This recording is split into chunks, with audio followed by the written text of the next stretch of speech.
Hello, how's it going, everyone? Happy Saturday. Hope you're doing well.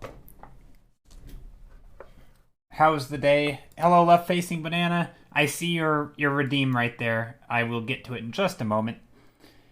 Just gonna turn on the countdown timer and do all the stuff.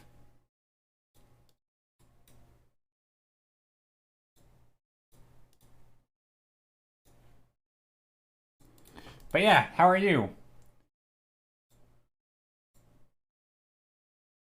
Hope you're all well.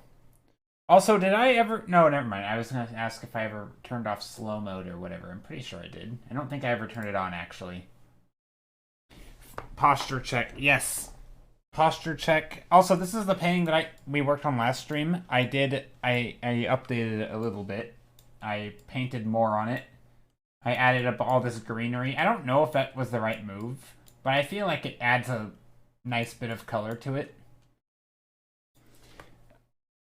You're good. Did some drawing. Oh, nice. Would you like to share what you worked on? Because I'd like to see what you worked on if you'd like to share. But real quick, I mean, if you would like, while you're doing that, I am going to set up my canvas for today because I don't have anything set up. So these were last streams. I'm going to turn off the time lapse and save it.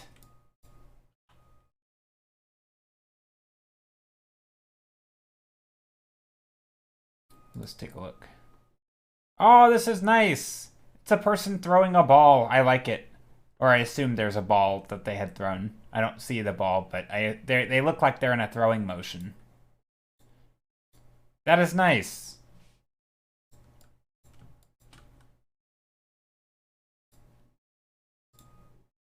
I like that.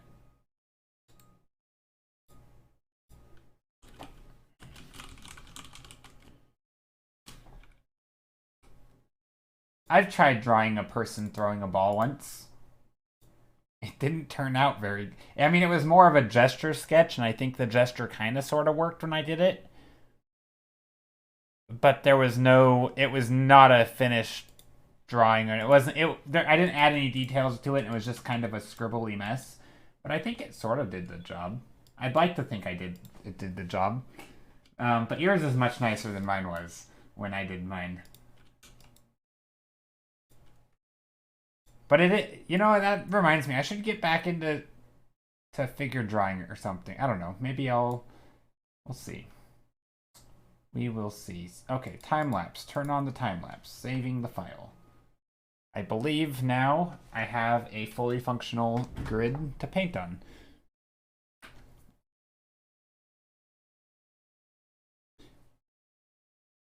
Do you do any digital art, Banana, or are you all traditional?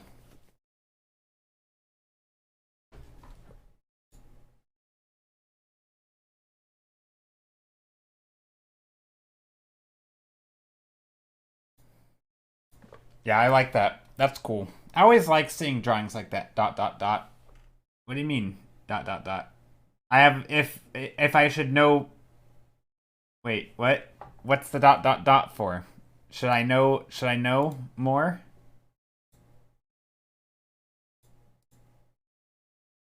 What did I say? What did I goof? What did I do? Do I know your art? And I know that you do digital. I have short term memory. I am in your server. I know. I don't know. I'm bad at names. And Discord. I very rare. I'll be honest. It's hard. Yeah, I'm bad at remembering. Are you? I mean, you're probably also left facing banana in Discord. But let's see. Left facing.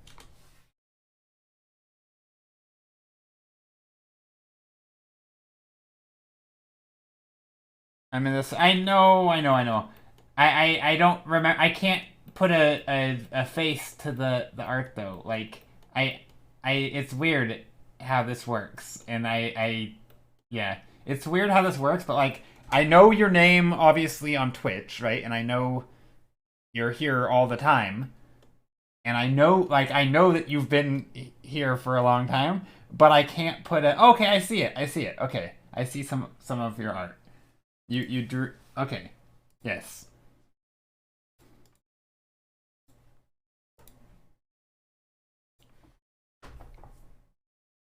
I mean, yeah. I don't. I hope it doesn't come off like, oh, I just don't care about people in the community or something. But there's like, you know, we've had like, I don't know how many people are in Discord, but like 600 plus or something. Like there's a lot of people there, and I can't. I don't know. It's hard to remember the art to all the people. Um, Sometimes I do, sometimes I don't. It really just it's kind of a coin toss. I don't really. There's no method to the madness. Um, but yeah. Okay. So yeah, that was a stupid question. I could have just looked up before, and you know, could have just yeah. But anyway, now I know the answer is yes. Yeah, I feel like I was both called out and embarrassed all at once. But yeah. All right, I'm gonna do a 5 minute thumbnail. We're gonna pretend that interaction never happened. Not awkward at all. Nope. Alrighty. I'm going to. Hey, Popcorn Girl, long time no see. How are you? Honestly, it's a bit like me asking Popcorn Girl if they do art. Like, I know, obviously, she does, but that was about the stupidity of that question that I asked you. But anyway, how are you, Popcorn Girl? Long time no see. Good evening. I decided to do some traditional drawing till I do another digital drawing. I see. Yeah, it's good to do. Yes, Popcorn Girl does do art. She's been doing art for a long time. She's been here a super long time. So I asked. So Left Facing Banana shared some art, and I asked them if they also did digital because they just posted some traditional, and then the response was dot dot dot dot dot, just like a oh no. I know I goofed up when that response came. It was just the silence, and yeah, they do digital. They've been in the community posting for like a year. But anyway, that's it's neither here nor there. Just me being dumb, embarrassing myself. Okay, anyway, let's do a 5 minute thumbnail sketch. I know you said all good, but it still doesn't diffuse the embarrassment on my end. Uh, okay, I am going to start the 5 minute. I feel I would. Yeah, it's hard. I mean, like I was explaining right before you came in. There are some people whose art I reckon like I it's like putting a name to a face, right? And I'm really bad with faces. It's and if you meet thousands of people over the course of some time, it's like, did I meet you before? And they're like, dude. Except it is different because I know that I know Left Facing Banana has been here a long time, and I know their name. Like I'm pretty good with names in Twitch chat because I'm reading the names, but with associating art with the name, that's like I don't know why, but that's a lot harder. Maybe it's also because when I look at the art, I'm looking at the art and not the name. And this is why sometimes I'll need like a reminder. Someone can post art. I'm like, wait, I've seen this art. Like I didn't know that you had shared art, but when I see the art, I'm like, oh yeah, I've seen that. Right? So that's typically how it is for me.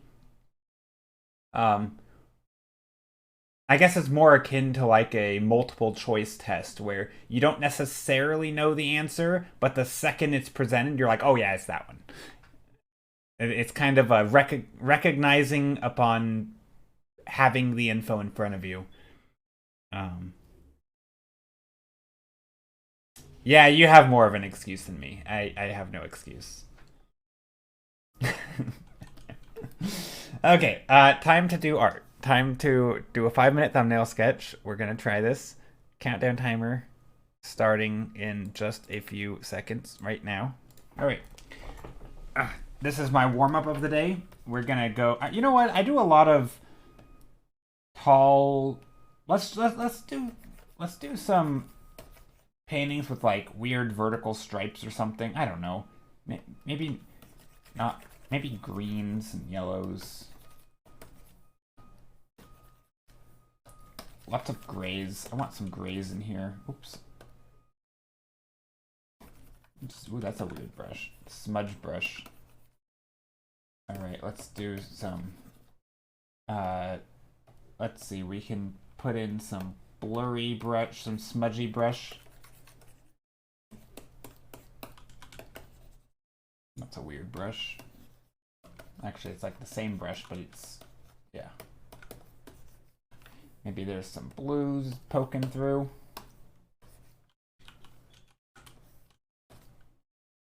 And then I'm not actually really started the painting yet. What I think I'm going to do is then... I'm going on a date tonight, and I'm a little nervous. Ooh. Exciting. Good luck. Hope it goes well.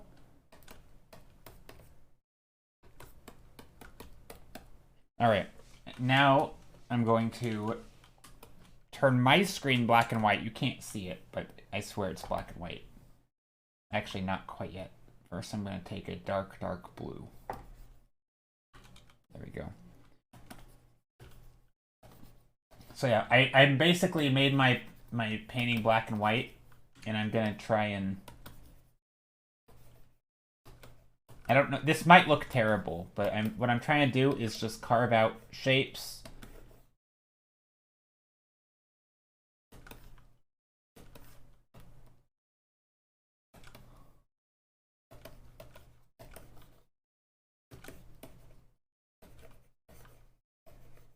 But yeah, I don't actually see what I'm painting right now. It's the weird thing. Because it's all, well, I mean, I do, it's black and white, but it's, yeah.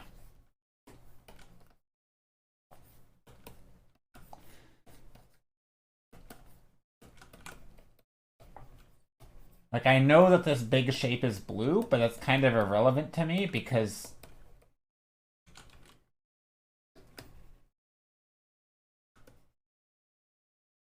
it doesn't, yeah, it doesn't really tell me much.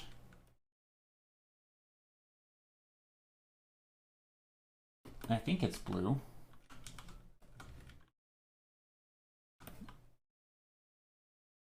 Okay, now I can see a little bit. Okay. Maybe I get the blue back here, because now I can see the blue. By the way, Joe, I've been keeping your prints on rotation in my house seasonally. Every few months I swap for the one that fits more. It brings me endless joy. Pulling them out feels like seeing an old friend. Aww. Well, that means a lot. Well, thank you. I mean, yeah. That's a lot of work. I'm pretty sure I just... sometimes... I mean, I guess I don't have that many prints from different people, but... I actually have yours on my fridge. Still. This tells you how much I update my fridge. It's a thing I don't... yeah, it's there. But yeah. I also have yours on display.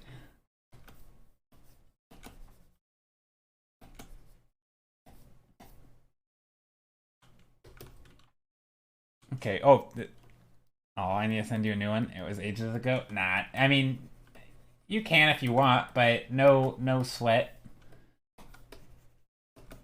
Okay, I'm liking this. It's very, very simple, but I think there's something nice to it.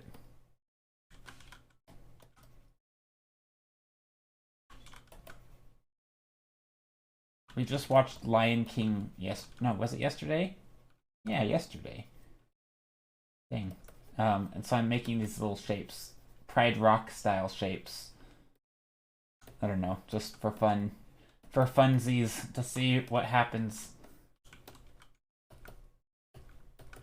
Just trying to make some interesting shapes in here that are maybe a little unusual.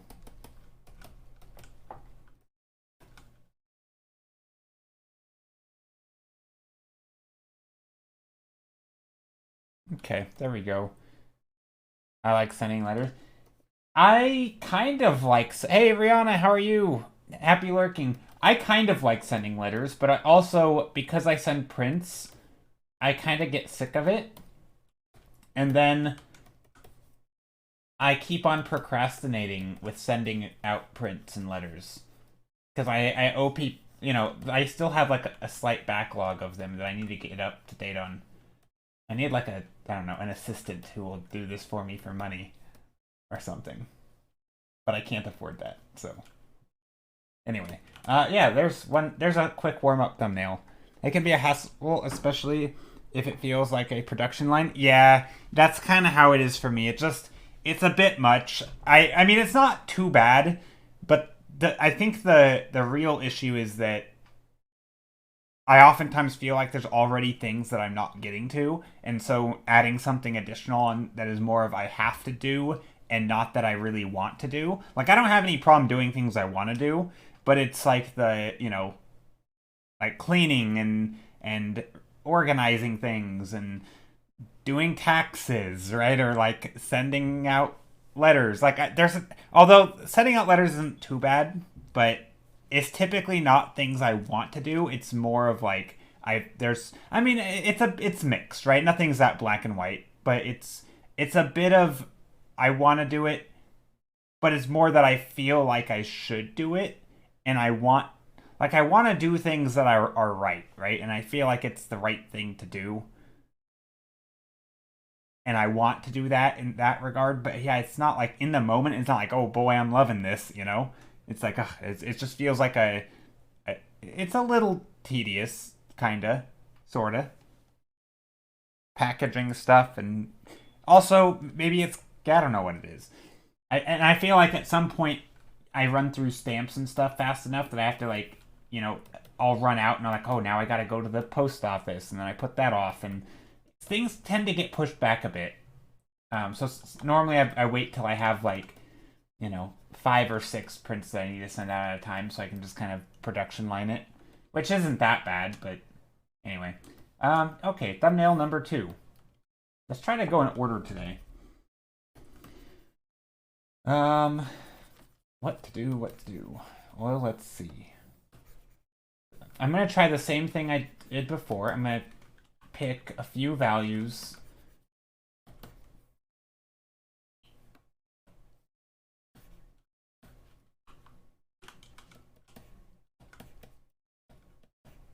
So I have a light, medium,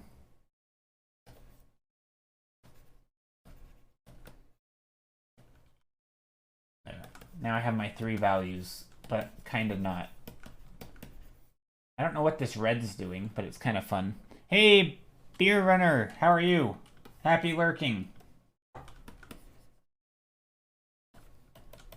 I'm feeling good about today's paintings. Your Surface has arrived. Oh, nice. Your Surface Pro?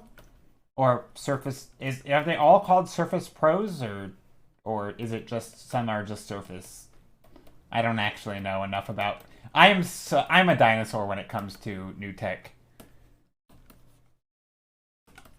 I'm like that old person who has like a flip phone. I don't actually have I mean, technically I do have I don't use it though. It doesn't have service, but I use it as an alarm. But no, I'm like that old person who still uses their flip phone, except I'm making an analogy and not actually having a flip phone. Like, I'm so slow to adapt. I'm pretty sure there's entire generations of things that have passed me by, which makes me sound really old, but like, technology's like, oh, I didn't know we were on that version. Or like, there's kids who grew up with like older versions of VR that I didn't even know existed until the newer versions of VR came out. So it's like I've missed that whole like intro to that. So there's probably people like, yeah, I grew up with one of those in my house. I'm like, I don't even know what that is. It's like the Game Boy, except much shorter lived. I don't know. Maybe I don't know what I'm talking about. I'm still waiting on Screen Protector, but I should have something today. Then I can install Windows and stuff and start playing with it tomorrow. Nice. Nice, nice. That's exciting.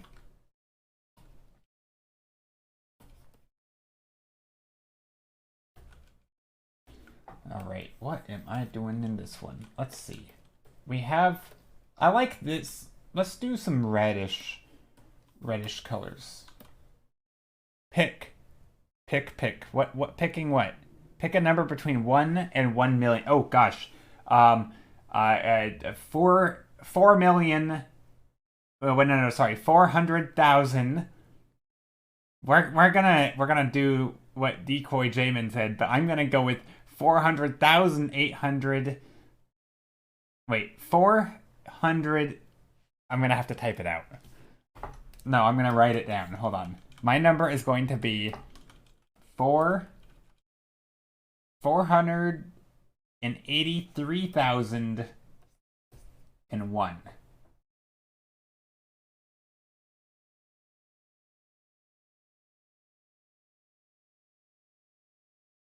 Oh, I'm not winning anything? Oh. I thought I was gonna win a prize. But yeah, the number that I just picked is 1 in a million. It's true. Okay. Hey, how goes the art? The art goes good. I thought I was gonna win a prize though, and I didn't. So I'm sad. But I it's going well though. How are you? How are you, Eye in the Night?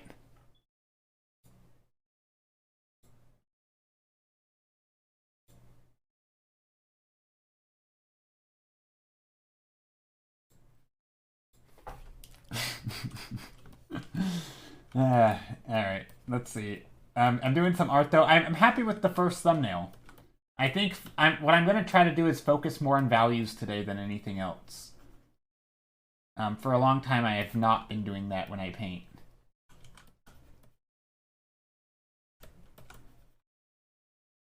Which oftentimes gets me into trouble.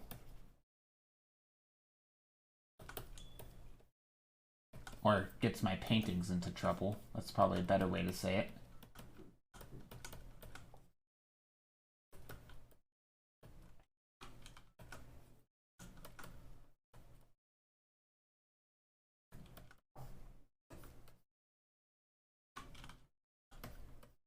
Something like this is kind of cool, where we have like these...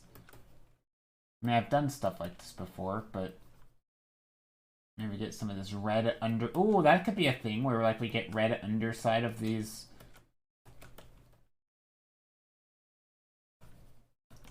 I don't know, it could be giant mountains. Maybe they have like stripes to them. Maybe this one's a bit brighter. I don't know. How could that be bright? Maybe we'll go with a brighter red orange.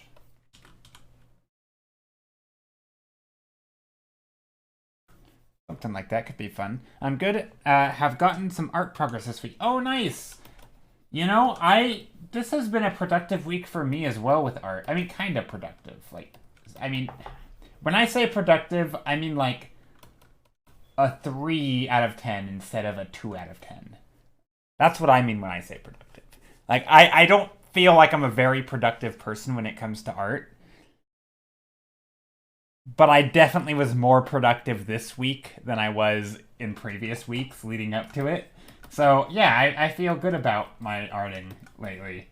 I worked on... Here, this is what I worked... So, I've been working on... Like, I worked on this yesterday or the day before. This was the last stream's painting, but I ended up doing some work that same day off stream, which is not super common. Normally, I don't work on the painting immediately after. So, I'm really happy with this. I was actually thinking about uploading it, but I might try to force myself... And I know that sounds bad, forcing yourself to work on something. But I might force myself to work on this for another day.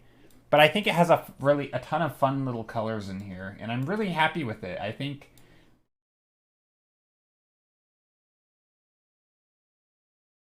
Oh my gosh, if you are not a productive person art-wise, what does that make me? Well, there's different levels to it. I mean, yes, I do stream 3 days a week, right? That's 12 hours of arting a day, or a week. But I don't... Like, to me, just doing art doesn't mean you're a productive at doing art. Like, that's not productive art time, right? This is stream time. This is when I'm interacting. I'm chatting with people. I'm, you know, distracted almost by definition of streaming. It's not like this focused art time where you sit down and you really make good progress. And also, I have sort of my, I don't know if you want to call it a formula, but it's sort of a formula, right? I start a new painting more or less every stream, and I'm I'm not really making progress on anything that necessarily is gonna be like a finished piece of work, right? It's just kind of art time, like it's practice. It not even practice. It's time spent doing art and nothing more than that, right? It's art for stream. It's not art for anything else. It's not even good practice really because it's very fragmented. I don't always have a goal when I go into it. So I think it's very different than sitting down and doing a study for a couple hours or making progress on a painting that I want to finish. Although I will say most of my finished paintings do come from stream, so occasionally I will have a productive stream where I feel like something truly comes out of it. But again, I don't care about that really. Like, I don't mind. It doesn't bother me what I do on stream.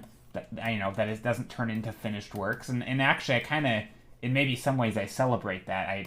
I don't really need it to turn into anything. It doesn't have to be for something. When could you call it quick practice sessions and big? Well, I guess what I'm differentiating, but the reason I'm hesitant to call it practice is because it's not good practice, right? Like, to make a sports analogy, there's, playing games with your friends, there's like pickup games with like basketball where you're just you're performing, right? This is more of a performance. This isn't really practice, right? Yeah, there's no intentional learning or intent behind it. It's just, this is like the equivalent of like a pickup game. This is me doing art, demonstrating the stuff that I already know, and I'm not really, like, yes, I'm putting in the hours, but I'm probably forming bad habits because I'm not really thinking about what I'm doing half the time, right? I'm just kind of going on autopilot on what I've already learned, right? The learning takes place intentionally. Well, not always. I mean, obviously I pick up things intuitively and just, by nature of doing it over and over, but that's a very slow process.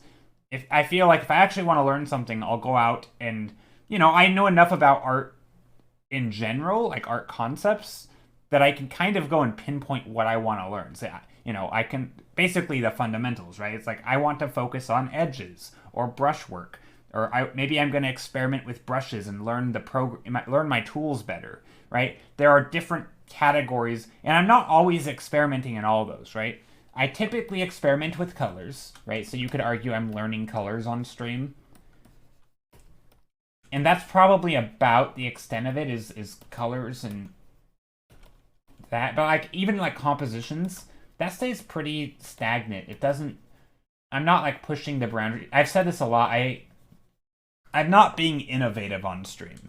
I'm not doing stuff that I've never seen. Not really. I mean, I try, but it doesn't typically turn out very well on stream.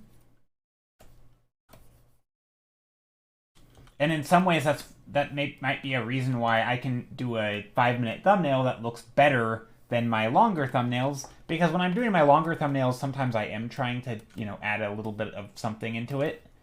And there's a bit of exploration in mess making, which I am perfectly okay with. So I hope it doesn't sound like a sob story or anything. But I think it's important to point out that just doing the thing isn't the same as practicing, right? Like playing a pickup game with some friends on the street corner with basketball. Do people still do that anymore? I don't know. But that is not really the same as, doing drills and working on your form with a coach or a partner who is, critiquing your form, and you're correcting mistakes, right? Or you're analyzing game footage and doing plays over and over to literally train your muscle memory and intuition. Like there's a big difference between practicing things that are going to be important for the performance and doing like a mock trial performance, right? You can obviously get some value from doing sort of the performance side of things, but I do think it's a bit different. Anyway, that was, yeah. But you could use the stream time for practice. True, but then I'm not going to be as interactive, or I'm not going to, the art's not going to look as appealing. There isn't, I mean, by nature, I am being observed, and there is an audience. I mean, it's something like I could just. It's. I mean, you've all seen video game streamers who literally turn on their webcam and just play the game, right? They play it just like they would on any other day. There's no interaction. I don't want to do that. Like I don't want to be. If I really wanted to practice, I just wouldn't stream because it's going to be a sucky stream in my mind. And even then, the practice is interrupted and I'd be interacting with chat. So it's practice to me also means that you're doing it in an environment that is conducive to learning, and I think one in which you can't hold a train of thought for more than 5 seconds because you're constantly jumping back between, art and chat. That's not one that's conducive to learning, in my opinion.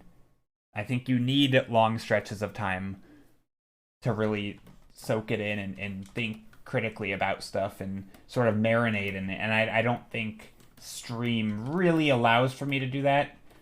Maybe some people can pull it off, but the only person that I've seen pull it off really well on stream is a Korean artist, AAGOTO. He typically doesn't use a mic. He typically doesn't even chat. Sometimes he'll have a mic, but he more or less just, I mean, for the longest time, and I think maybe now he's more of a quote-unquote streamer in the sense that he does interact a bit more. But I think when he started, he just turned on his webcam onto his art and just painted. I think sometimes it would even show him, like, browsing the internet, just, like, for reference. Like, he just didn't interact. And people liked it because he was really freaking good at what he does. But I don't know. At that point, I'd rather just not be streaming. And I think he's like the rare unicorn that somehow I mean, he's essentially a unicorn. Most people are not like that, right? Like, most people, if you do that, you're going to be sitting at 0 viewers forever because nobody's going to come into your stream. And when they do, they're not going to type. And when they do, you don't respond and they're going to leave. Like, there's no reason those people would stick around. But for whatever reason, they did for him because his art's really good. But yeah, I don't want to do that, right? I want to actually interact. Also, speaking of interacting and almost not interacting, graphic edit, how are you? That's fascinating. I feel like that would be a good starting place for me because making conversation online is really hard for me. Okay, folks, I got to run trying to find this theater. Having a great... Yeah, have a good date. Have a nice night. And yeah, it's... I mean, I think it's a fine starting point. But I think what I'm getting at is that doing art and practicing art and interact... I mean, yeah, you can practice some things in stream, obviously. But I still don't think it's as good of practice. Thanks, fine. Glad to hear it. Eye in the Night, thank you so much for the gift sub. Or, wait, no, wait, what? Eye in the Night gifted the sub to Popcorn Girl. Thank you. Thank you for the gift sub.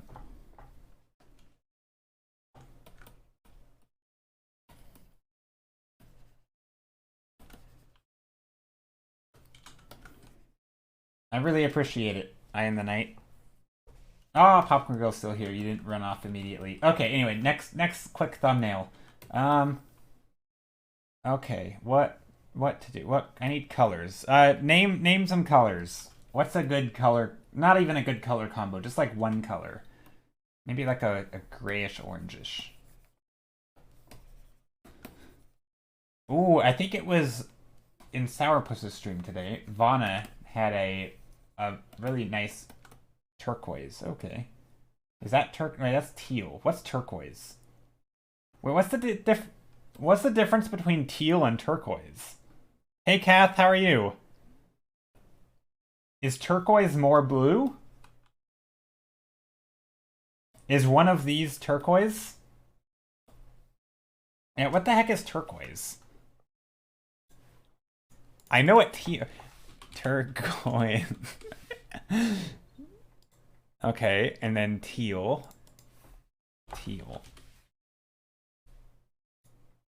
Bruh, those are the same. Turquoise versus teal. Versus cyan. Yeah, those are all the same. So turquoise is lighter. according to Google Images,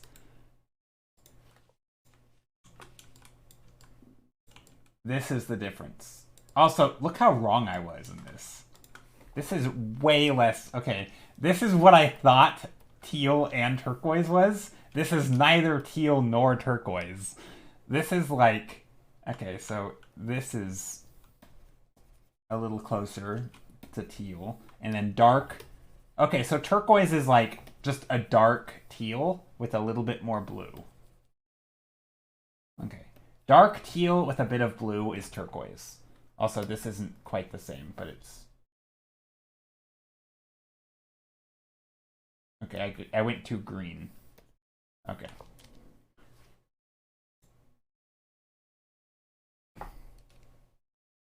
Uh-huh. There's more green in it, apparently. What's the difference between turquoise and petrol? That sounds like a type of oil. Petrol.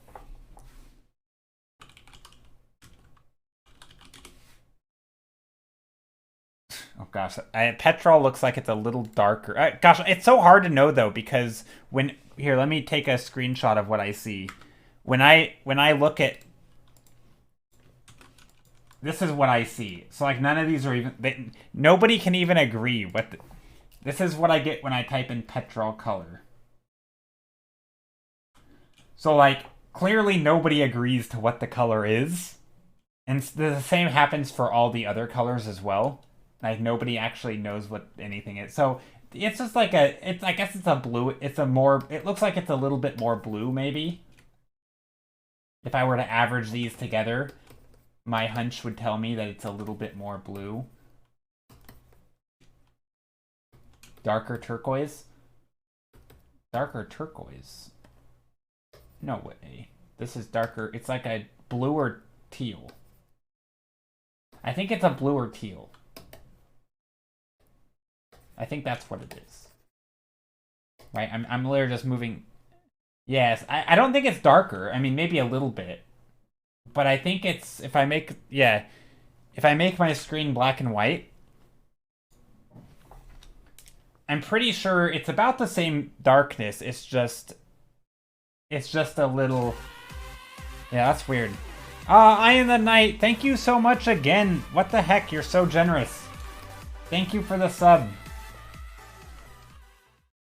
I am now at, I don't know how many subs I have. Probably like 25, maybe? Maybe?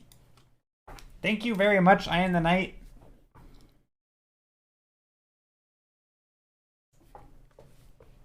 I am the Night, how's your day been going? How's your Saturday? Happy Saturday, by the way.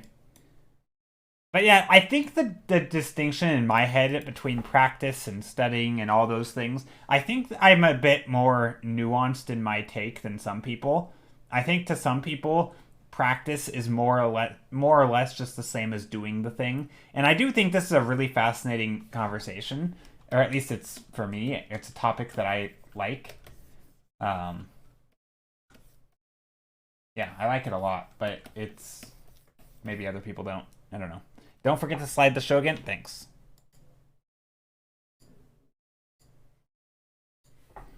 There we go. Speaking of studies, okay, so there was some controversy. I'm not going to name names because it's not important. But there was some controversy on the Twitters.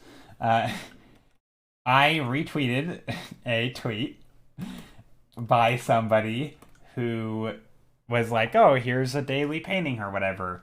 And somebody in the comments I didn't see the comments at this point because I had just retweeted the art because I know them, I followed them. Heck, I've even rated them. They do some nice art. They just shared some art and I assumed it was a study. And somebody asked, hey, is this from reference? And they're like, no, this is actually no reference and it's not a photo and I didn't even use reference. Anyway, maybe you know who I'm talking about. And oh no, rip machine. Wait, what? Did something? I went to bed at 9 a.m. Slept okay. Broke my step. Why did I say two? Broke my step workout machine. I'm hunting for reference pictures for the fan art I'm making. Oh, cool. Well, happy fan art hunting. Sorry about the step machine. That sucks. I imagine they're quite pricey, aren't they? Those things typically are not. They're typically large, hard to move, hard to fix, and expensive thing. Well, I hope it. Maybe it's something minor. I hope. Anyway, to continue my story that I interrupted myself on, I yeah, so I retweeted this thing, but then in the comments they were talking like, "Oh, well, this actually somebody called them out for saying this is not your own art, right? Like, well, you did the art, but this is clearly a study because here is your reference." And they posted like an old-timey master. Oh, thank you so much. Thank you for the gift sub to Skittle. So yeah, they posted the reference that the person actually used that they claimed they didn't use a reference on, and then the person tried to defend themselves by saying, "Oh, well, it's not a study because I wasn't using the reference at the time. It was all just from memory." I don't know about you, and not only that, they also claimed that it was done with the intent to, like, it was an exercise. I'm like, how is that not a study? Like, you're literally doing it as an exercise to train your brain and memorize it. That is literally, like, you are practicing a thing and you're using other art as means for that practice. That is a study. It doesn't matter if there was a time elapsed between when you studied it and when you painted it. Like, that's the study. It was ongoing. Anyway, to me, it seems obvious that if you're doing something in service of learning and you're reproducing other people's art in service of learning, that is a study, right? I don't know why, it just seems obvious for me, but I don't know. Maybe they're just trying to defend their stupidity of lying. I don't know. It doesn't really matter. But to me, it was just kind of, it was almost like mental gymnastics, to like try to wrap my head around how anyone could justify that it's not a study when you're doing something in service of learning, right? Anyway, it was weird. So yeah, on the topic of studies, if you're using other people's ideas that aren't your own, I don't know, maybe give them credit, or at least when asked if it's a study, you can say, I don't know what you call it, but yeah, I used a reference, like something. I mean, I don't think you have to like go crazy the extra mile with everything you post and be like, here are the 14 reference images that I used for my trees, right? Or here's this artist's work that I kind of like their style, but I didn't actually paint anything that they paint. Like, yeah, you don't have to do that. But if someone asks, like, hey, was this influenced by anything? Don't be like, no. Like, don't do that, right? That's just lying. And like tiptoeing around it, like, but I never said I wasn't influenced by it. Anyway, that kind of thing, like, yeah. So anyway, that's the art drama of the day. Uh, it was kind of, I've been sort of excited. It's been exciting to follow. Okay, are you guys like me? Do you like following drama online when it's like this stuff that doesn't impact you? It's not earth shattering. Nobody's technically harmed other than somebody making a fool of, like, do you enjoy that stuff? Because I kind of do. I have like a guilty pleasure of like watching someone sort of implode on themselves, and I don't know, am I a bad person for liking that? I feel like there's something wrong with me. I feel like I shouldn't like that stuff, or at least I shouldn't care to admit it. But I do like this. I mean, I don't like it all the time, but I like it in small doses, and I like to, you know.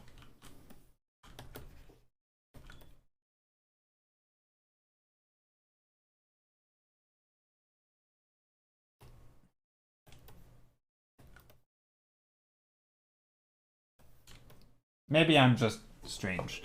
Anyway, let's see. Is anyone doing any art that would like to share?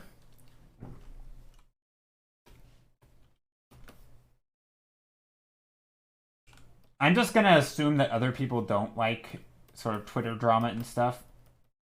I don't know. What about you, Skittle? And also, Skittle, my day is going well.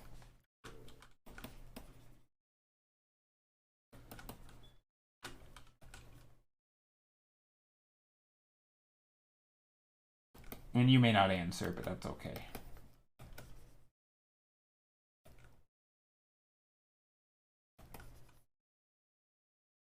Well, that's a simple thing. Okay, let's try something else. Let's pick some.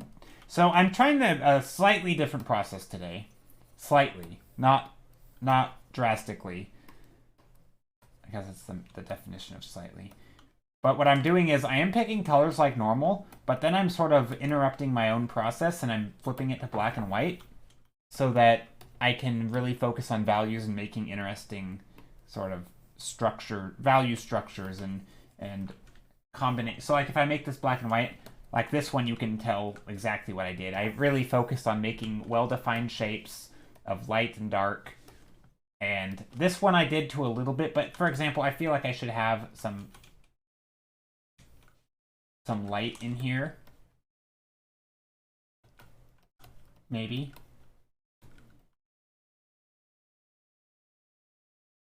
That might make it better.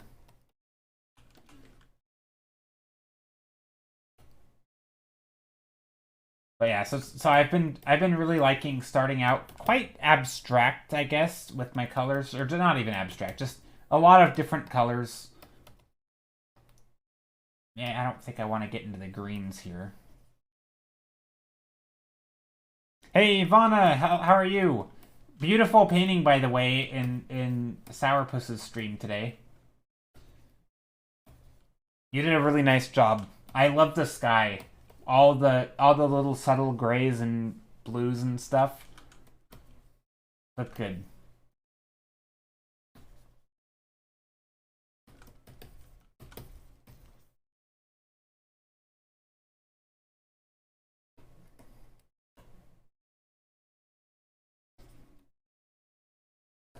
All right, so yeah, so I have my range of colors. So if I make my screen black and white, there isn't going to be a slideshow for a moment, and that's okay. So I now my screen is black and white, and what I'm going to do is I make a new layer, and I'm just going to take these dark colors and basically make shapes that maybe I wouldn't have made before. Just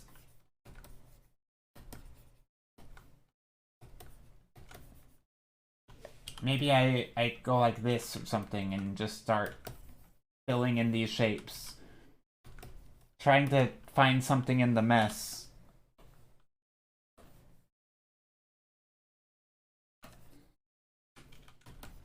Very abstract. But my hope is that I can think of something to paint that I wouldn't have thought of otherwise.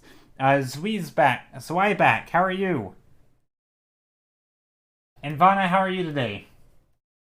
Hope everyone is well. Also, these kind of make it look like, I don't know, almost like a tent. Or not a tent. What am I saying? Like something in the wind, or we're looking up at these things that are above us. That's kind of what it looks like. All good. How are you? I'm doing well. Doing well today. So maybe there's these things. Maybe I can.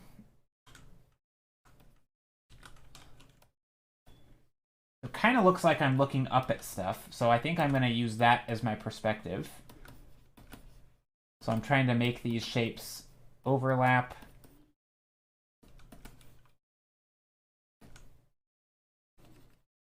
Maybe get some light in here, some light. I'm just trying to play with lights and darks.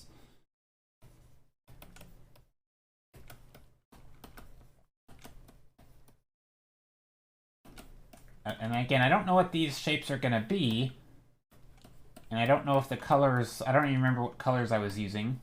But it's not really that important.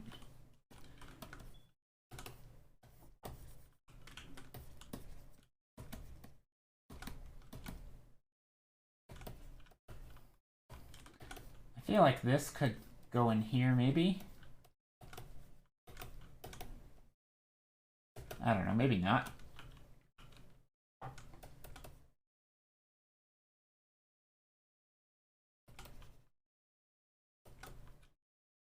This feels like a little pathway or something.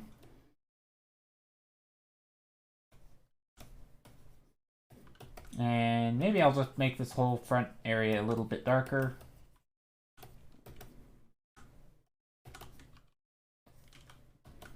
There. Yeah, actually quite good, bit tired. No. Well, I mean, is that good? I don't know what time it is where you are, but maybe it's near bedtime anyway. Then it's not too bad. But yeah, being tired in the middle of the day sucks. And for me, it's not even noon, so yeah. But I already slept a bunch this morning. I worked early, I came home from work, and then I crashed for about 4 hours because I didn't sleep very well last night. But I feel good now. Anyway, let's turn off my grayscale. Okay, so now I have values that work, and now I can come back in here, and I can always mess up my values if I want, or I could just add it to different things, like different bits of color.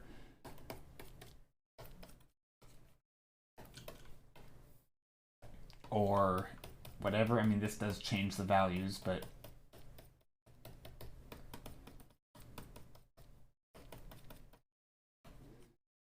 could do something like this.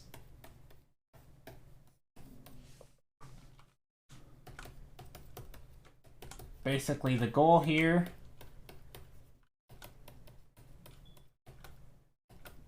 actually, I mean, what is the goal? I mean, I guess the goal is just to get a sense of scale, some sort of idea.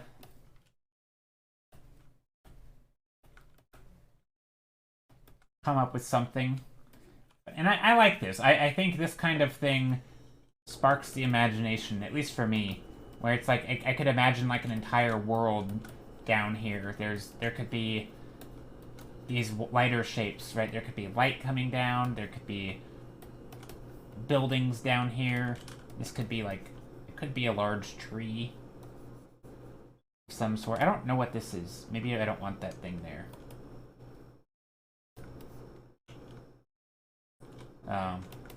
But yeah, anyway, that's something. Just making random shapes. Not really random, but exploring compositional ideas. Like trying to make this be swooshy. Sort of guiding the eye around. This can lead the eye somewhere. I'm actually kind of torn on this. I don't feel like I did that very good.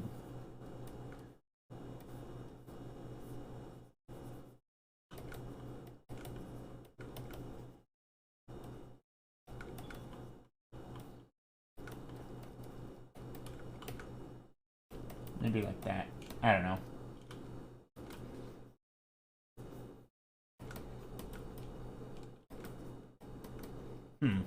The scribble is a nice bridge on another planet. Oh yeah, this scribble. Yeah, this scribble. I mean, it is kind of a nice. There's something about it, some sort of bridge-like structure. But I'm trying to figure out how I want to approach it. Do I want to put shapes behind it as well? Maybe that come up.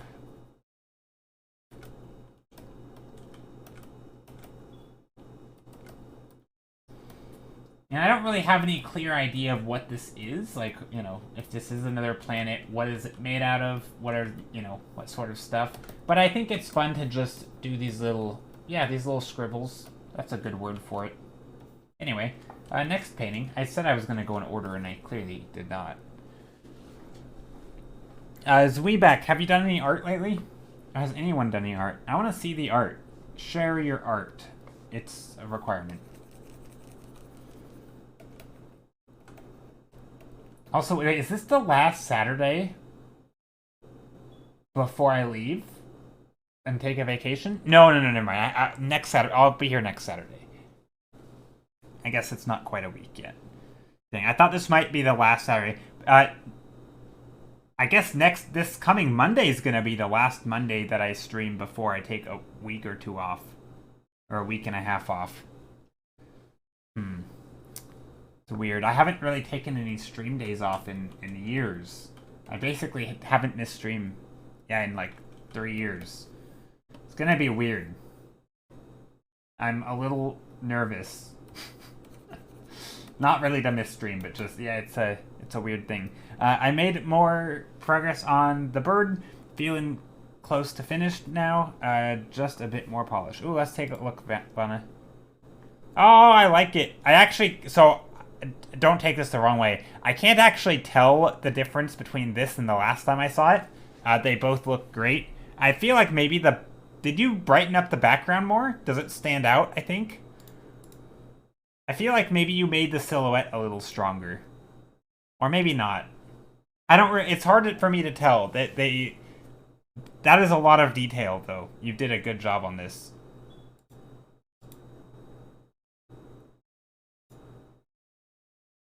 This is the previous. Oh, yes. Okay, I was right. Yeah, it definitely, you added that backlight to it. Yep. That looks good. Way better with that backlight and the shadows on the ground. Also, yeah, the fact that it's now grounded looks great.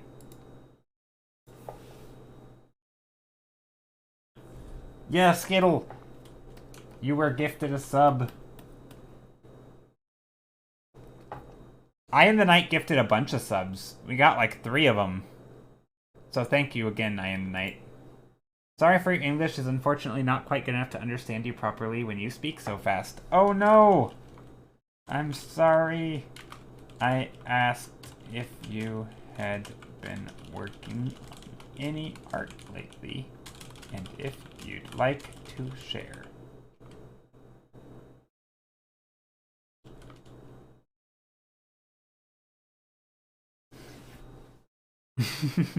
Yeah, no worries. No worries. Sometimes I do be a fast talker. I'm always torn on stream between talking fast or talking slow. Maybe I just have a low attention span. I like it when people talk fast. It gives me energy sometimes. I don't know. But yeah, I can see it. It's hard to understand though. All right. I like this painting a lot, actually. This is the first one we did today.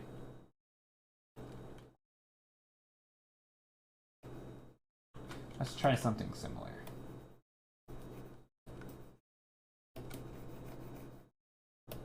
I'm just taking 3 values, more or less 3 values.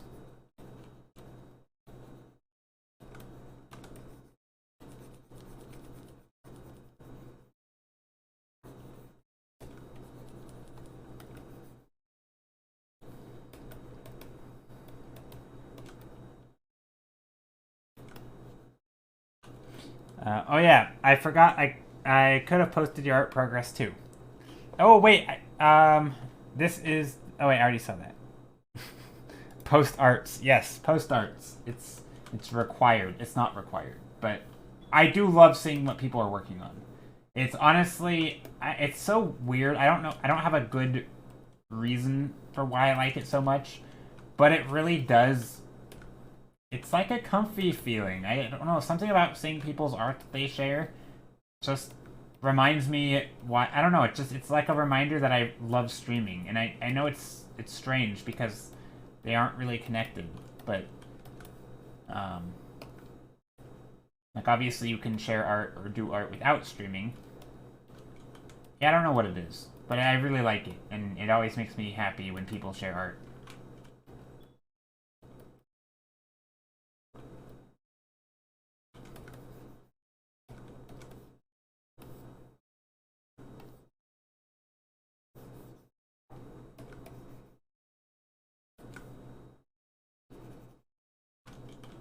So I'm trying is the key word, to come up with some sort of composition here.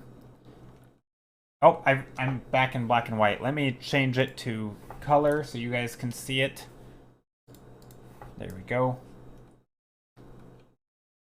So I'm still painting in black and white, but y'all can see it in color.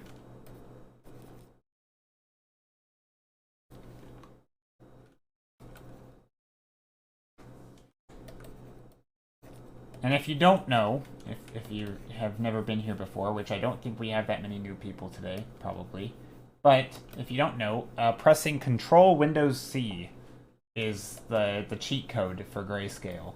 But you first have to enable it in Windows, And you can do that by typing in color filters into your search bar thingy. You don't have to download anything. It's already a feature in Windows. You literally just have to go to your control panel or whatever, but you just can, hit Windows key, start typing color filters or grayscale. I think both work. And it'll pop up a menu that says color filters, and you click it, and then you enable it. It's that easy. I highly recommend it.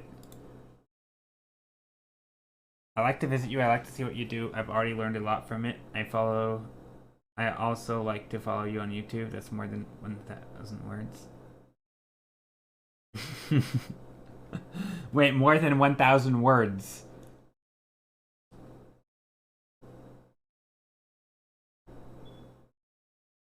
I'm not quite sure what you mean by it's more than 1,000 words, but I really appreciate all the support and the follows and everything. I don't actually upload videos very often to YouTube, but I need to start doing that more often. Vana, the 5-minute thumbnail redeem. All right, let's do it. Let's do the 5-minute thumbnail. All right.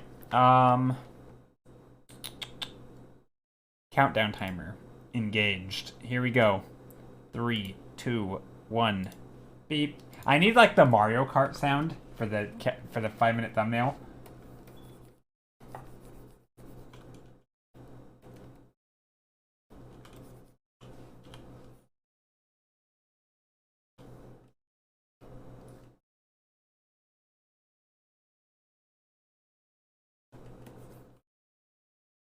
Yes, because you speak so fast and I don't understand everything. Ah, I see. I see. And that's okay.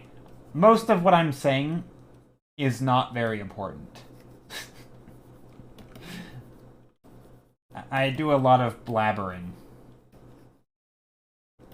But if you ever have any questions, feel free to ask and I can try to answer it more slowly and concisely so that you can understand better. Whether it's you're asking what I said or maybe you're asking me to explain something, either works. And yeah, never hesitate to ask. I like repeating myself. I always say if you like repeating yourself, you should be a streamer because it's one place where you can be asked a lot of the same questions over and over, and it's fun. I like answering the same questions because it gives me a chance to try to answer them in different ways.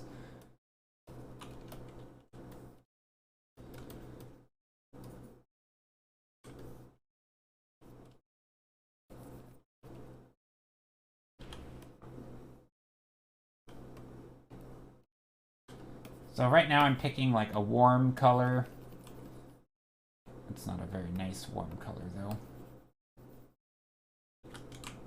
Warm color and a cool color. What am I doing here? I feel like there's something here.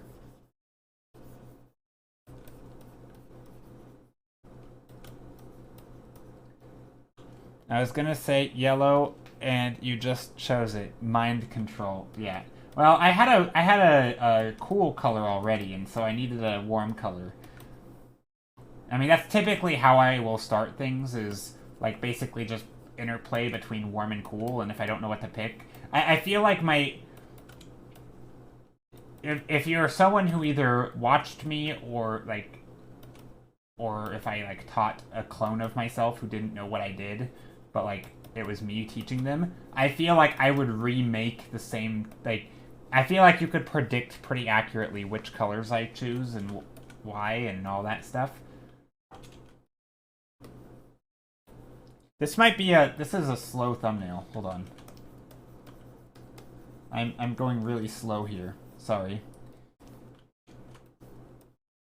The first thumbnail was really good. Our first 5-minute thumbnail, I was happy with it. But this one, I'm trying to be more innovative and it's not working. The Sunday driving thumbnail. Yeah, well, what I'm trying to do is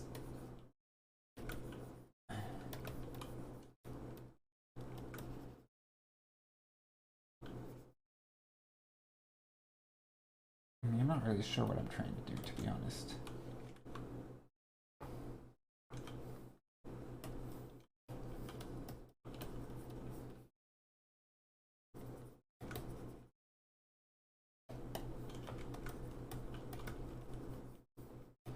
Maybe some shapes.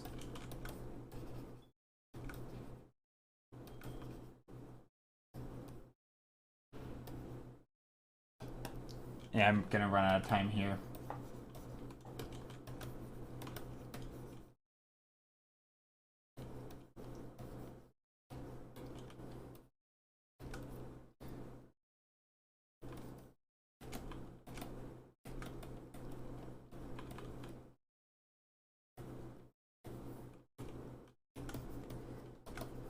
And how do you show depth so well?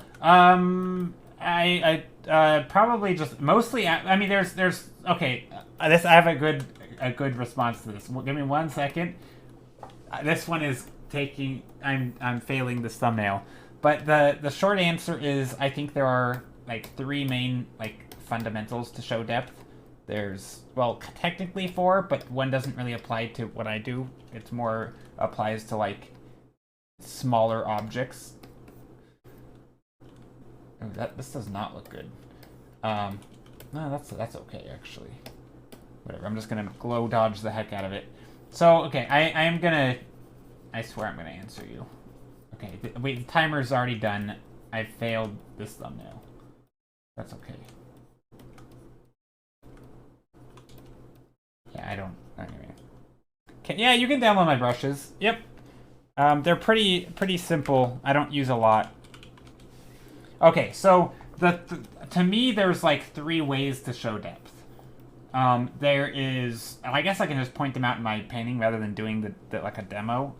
But there is atmospheric perspective, so things getting. Actually, here I will show it. This is the. All right, so 3 ways. The 3 main ways to show depth. Technically, there's 4, maybe even a 5th, but just let's start with the 3. So the first is atmospheric perspective, right? If you have like a blue sky, a bright blue sky, everything, just talking about shadows, so no direct sunlight, everything, that blue light will filter into everything else, right? So if you have objects in the back, they're going to be very, very light, right? Because there's all that blue light you're looking through. And then if you have objects closer up, right, you're going to have right, they're going to be this darker color and maybe even less blue.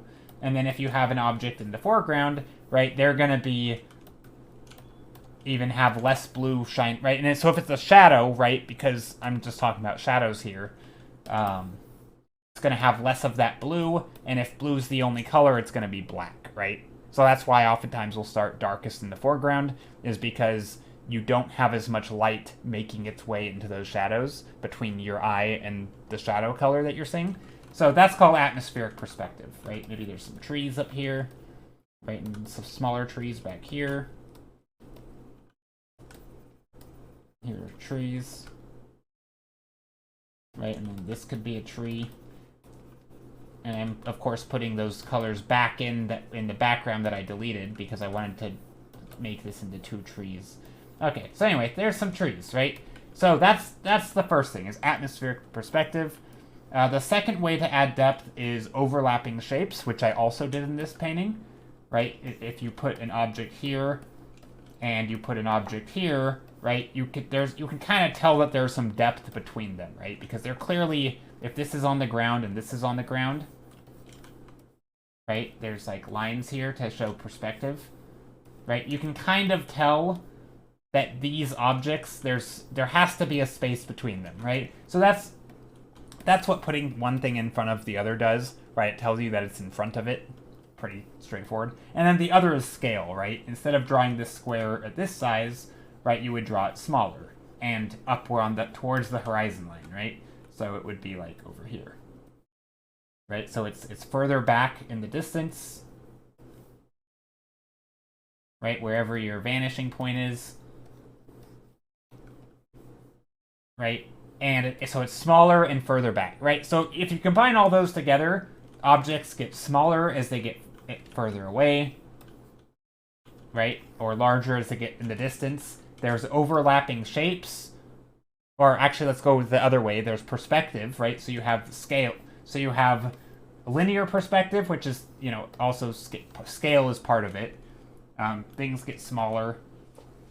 And yeah, you have atmospheric perspective, things get lighter, and then you have overlapping shapes. So big objects are physically in front of smaller, or, foreground objects are in front of background objects, right? Because sometimes people want to do all those except overlap, and it might look...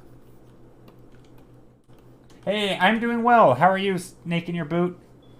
So did that answer the question? Those are the main... The main thing is, though, is I do a lot of just atmospheric perspective. That is like the bread and butter. Whether it's doing things like shapes like this and just making lighter shapes in the back. Like if I want to introduce another background color, I can just make it lighter, right? Well, that's a really bad color. Let's do a yellow. Right. That way it stands out. Right, so I could put shapes in front of shapes, right? And the more shapes that I go back, the further it's going to look like it goes back. Right, maybe I want to put some fill light in here. So a lot of this is atmospheric perspective. I will say I am taking the linear perspective for granted a little bit. A lot of, like, making things look like they're going into the distance. Like drawing a road, for example. And maybe, like, a road comes up here. A lot of this stuff, I feel like, is pretty intuitive in the sense that I realize this is perspective and it's not always easy to make things look like they recede into the background.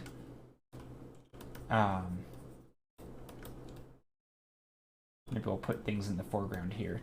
Overlap. Right, so this isn't always super easy, but I will say that's one thing you get better at the more you practice perspective. Right, whether it's doing things like... So I've mentioned this a few times. This is something I got from a YouTube video. It's not my own idea. But the idea is to draw a coin on its side. And then as you go down, you tilt the coin towards you. Right? So you have like this edge showing here. Right? And then you can see the top of it because you're looking downward. And then you can do the same thing, but now you're looking upward, right? So now you're looking up, you have to draw that top edge, right? And then you draw the coin, and then pretty soon you're drawing...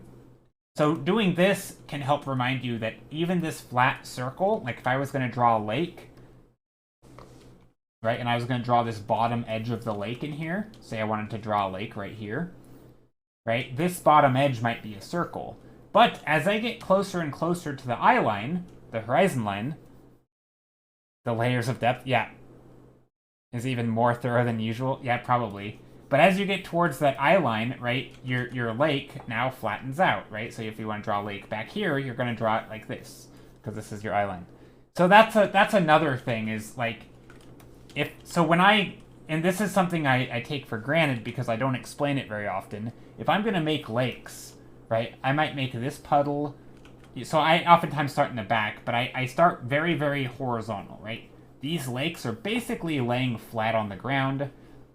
Right? Even up here, they can almost lay flat on the ground. But as I get forward, I can allow myself to get a little bit more, I don't know, fat, right? They're a little taller. And as I get up here, I can allow myself to get a little bit more rounded, right? So see how this edge right here is a bit more rounded? That much more relates to these other circles. And as you get further back towards the horizon line, they're much, much more flat. So when I fill them in with, say, this, they look like they're laying flat on the ground. So that's something that I do quite often. And obviously sometimes they need some editing because I did it poorly, or maybe there's shadows or whatever. Maybe, and again, you can put stuff in front of it to really sell that overlap, right? Because overlapping is one of our... But yeah, Rona, you're right. That was a more detailed one. Somebody specifically asked me, though. That's why I'm going into this. I like explaining myself, though. So yeah, that's... Those are like the main ways to do that. And I think perspective is definitely important, But atmospheric perspective, I feel like if you would have atmospheric perspective, it's very obvious what you were trying to do. It may not look right, but I think it'll be. It's very hard to go wrong if the shapes are extremely clear, right? If you have very clear shapes, even if you draw your lakes, kind of poorly, and let's say you draw your lakes like this, very, very, very fat circles, obviously this isn't going to look right in perspective. But I think, well, okay, lakes were a bad example because I didn't draw the lakes with atmospheric perspective because they were just shiny. But if they were rocks, say round rocks or something, I think it would be very clear what's happening. Even if the shapes didn't make sense. For example, say you wanted, or let's say you goofed up the scale, right? So you drew a rock here, and then you drew another rock here. This exact same, literally this, I'm going to draw, hold on, let me do this. Whoa, not that. What just happened? Literally the same size, right? Let's draw this rock same size. So total lack of scale, right? Same size here, and I'm going to move this one over there, and this one's going to be this size and shape. So obviously this looks ridiculous, but I think it's extremely clear that these things are in, that they're in depth, right? This is very obvious that this one is further away than this one, even though this one looks ginormous and this one looks even bigger, right? So the scale might be wrong, but I think atmospheric perspective is the most obvious way to really show depth. That and overlap, right? If you have something that comes in front of this, it's very obvious that this is in front of that one, right? So yeah, there's that. Anyway. But yeah, Rona, how are you doing? Yeah, I do explain this a lot, but I like explaining it. I hope that I add something a little bit different each time. I don't think I always do, but that's... yeah. Anyway, let's erase that. Let's just destroy our work.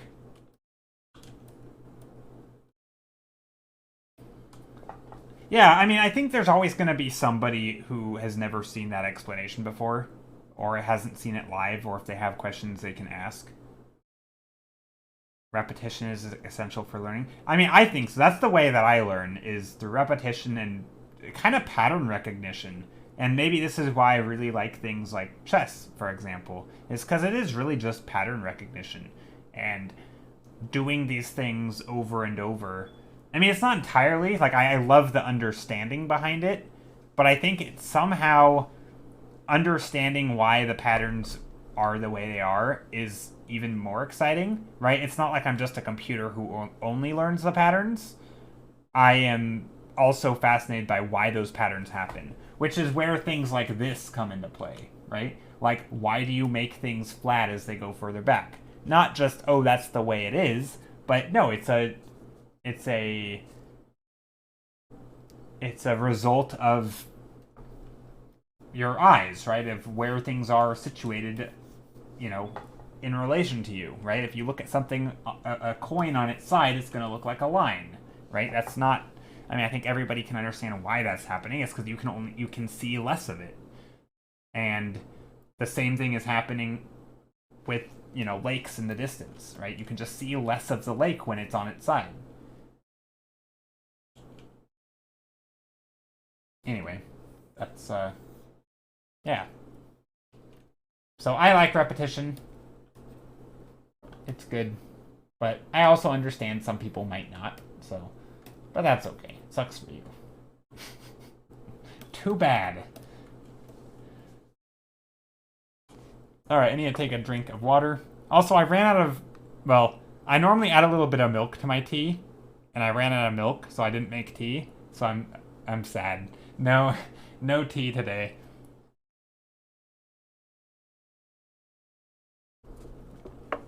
I have to drink plain old water at stream. What a sad day when you have to drink water. Just kidding. No, water's good. But I generally just have tea.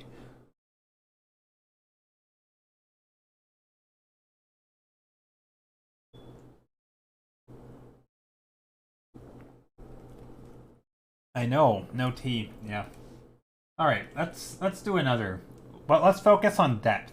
So, I think maybe I can just turn this into a whole depth discussion because I did the what do you call it? The gradient thing.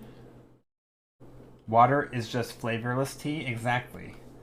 But another way to add depth, or it's not another way, it's still the same things that we just talked about. But this is where doing these little thumbnails of black and white can really help. Because sometimes you can come up with ideas that you never would have thought of. So, for example, just by making these big shapes, maybe you have a shape up here. And again, this is kind of representing the foreground. Maybe you have another shape back here. And then maybe some shapes back here. And I'm just using light, dark, and medium values.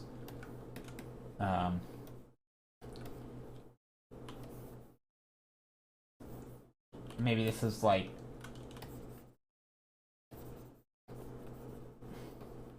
Maybe these are some foreground rocks. Maybe there's some light in here. So once I figure out my basic shapes, I can start... I don't know if this looks good yet. Now, I like the ground in there, though. There's also something to be said of what you have been doing this, and that repetition makes what you are doing look easier than it is. Oh yeah, definitely. I mean, so when I say it, there's things that I'm taking for granted. I really mean that in the fullest sense. Like I'm not explaining them. In some ways, I'm treating them as if they're trivial when for some people they might be extremely difficult. And a lot of it is because of repetition, right? Those were things that at one point were not easy. Right? Things like drawing shapes on the ground, right? If I wanted to add lakes in here, I would literally just go like this. I could make these things lakes, and they look like they're sitting on the ground, right? But kind of. That is not as easy as it is for some people, right? And there's other things, right? So, for example, color picking, right? I just went to a warm color versus a cool color, or I made my values, I picked colors that had values that were aligned with what I wanted, right? I have a light value, a darkest value, and a medium value. So I am paying attention to those things, but I'm not paying attention to them all at once because I've already paid attention to them in the past, and the repetition is allowing me to ignore some parts and then focus. So a few weeks ago, very, very briefly, somebody was in chat and we were talking about basically what is the most difficult part of painting, and some people are like, oh, rendering is really hard, and some people are like, oh, it's the early stages is the hardest. And kind of the conclusion that we came up with, me and this, I guess I'll name drop because they're an extremely skilled and popular artist. I don't know, they're big on Twitter. But Suzanne Hilme, I don't think that's how you say her last name. But so we were very, very briefly talking about like rendering, and I think a lot of it, the reason so many like professional artists will say that rendering is the brainless thing and the early stages is the hard part, is because rendering is essentially following a bunch of rules and patterns. Like, how does light work, right? Well, once you know, right? If there's a shiny object that you want to make shiny, you're gonna kind of follow the same things. It's like, oh, okay, well, I need my high contrast lighting. If it's a metal, you're gonna use a wider range of values, right? You're gonna gravitate towards those darks and the brights. If it's like a leather, right, you might be slightly darker in value, but it's gonna have a lower value range. It's not going to swing from pure black to pure light, right? It's going to be sort of a bit more matte looking. Like once you understand some of this stuff, you just take it all for granted and you just start painting, right? You literally don't think about it. It's almost intuitive. It doesn't start that way, right? If you're a beginner, that might be the hardest because every material you render is like a new beast to tackle. But once you start to understand the rules, then you eventually get to a point where the designing your painting, right, doing these early stages, this is where every painting is going to be different, right? If you have a prompt, you've never painted that prompt before. So there's always something new in the starting of a painting. But rendering it, once you've decided what the painting is, then you're on to the easy stuff. And I think it flips. So I think when you're a beginner, you have all these ideas, and so you just, you paint your thing without too much care about the foundation of the painting. And then you start in the rendering, right? And it's hard. And I'm still kind of there because rendering is hard for me, right? Not to say that this isn't hard, because it is, again, no, well, this isn't quite the same because I'm not really designing to a prompt, but anyway. So yeah, it kind of flips. And I think there is an element of, it is just a matter of repetition. It's a matter of sort of beating it into your head to where this thing that at once was incredibly hard is now incredibly easy. And you can almost do it without thinking. And that, for every aspect of art almost, that can, well, not every aspect, but for most aspects of art, that will eventually happen, right? Everything from perspective to drawing, shapes and, yeah, to drawing forms in perspective. So yeah, you're right when I makes it look easier than it is, because there are going to be things that are extremely hard, whether it's picking colors or picking values or making shapes that look interesting. Like that on its own is a whole beast. And that's a hard one to even explain.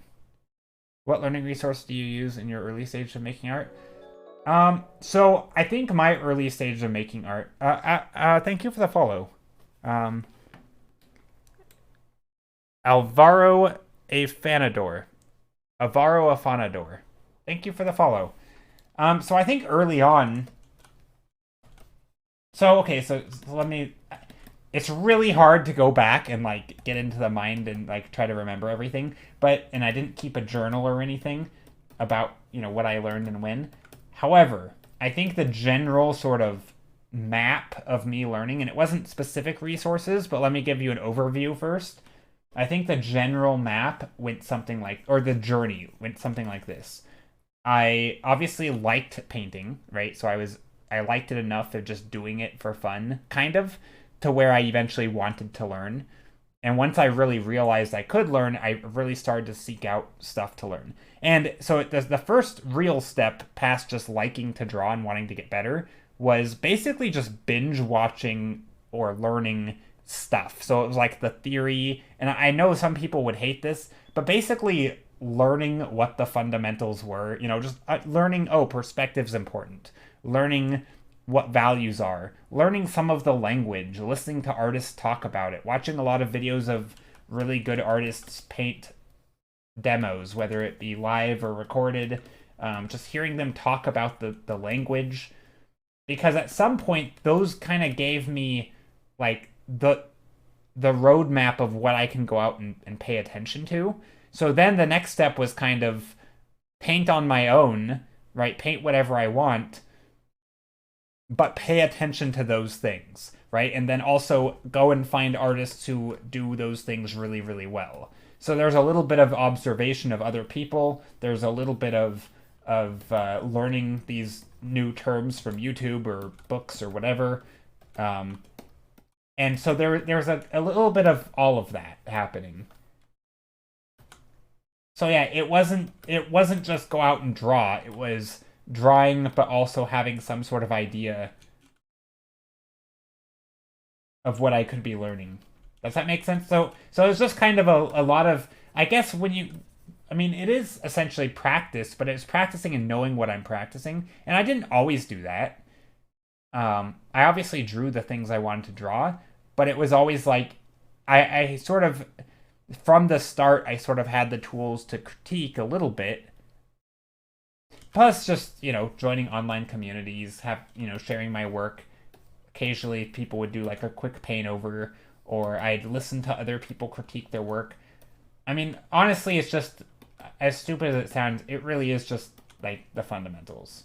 And I'm still getting to where I want to be, but it's never gonna be. I'm never gonna be there. I'm never gonna have finished.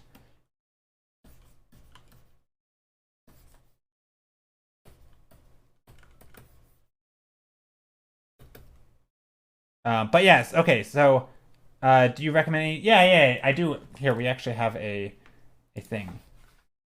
Learn. So yeah. Okay. So in order, Marco Bucci is great. He is of those links. Him and Swatches have a lot of like fundamental videos. So if you've never heard the term fundamentals, you could probably click on each of those, and I think they both have playlists that have fundamentals in them. Then the third link, which is level up sessions, those were really the first thing that I ever felt stumble upon, and those were amazing. So those were basically really, really rough, low quality voice, low quality microphones, poor camera quality, disconnect issues, all sorts of stuff. But they were like 2 to 3 hour sessions of essentially interviews with professional artists, and all of them would demo their workflow or their process. So, and because they were all working in like different industries and doing different things, they all had different processes, and just them explaining their process kind of got me familiarized with Photoshop. It got me familiar with different ways of working and why some people might do one thing over the other. It's really, yeah, they're kind of grainy and low quality, but the content, and it's really casual. It's not like hardcore academic or anything, but the content is in there, and you kind of, again, it's kind of pattern recognition. I sort of brute forced it. After you watch 100 of these 3 hour long videos, you kind of start hearing these people say the same thing, even if they're doing something totally different.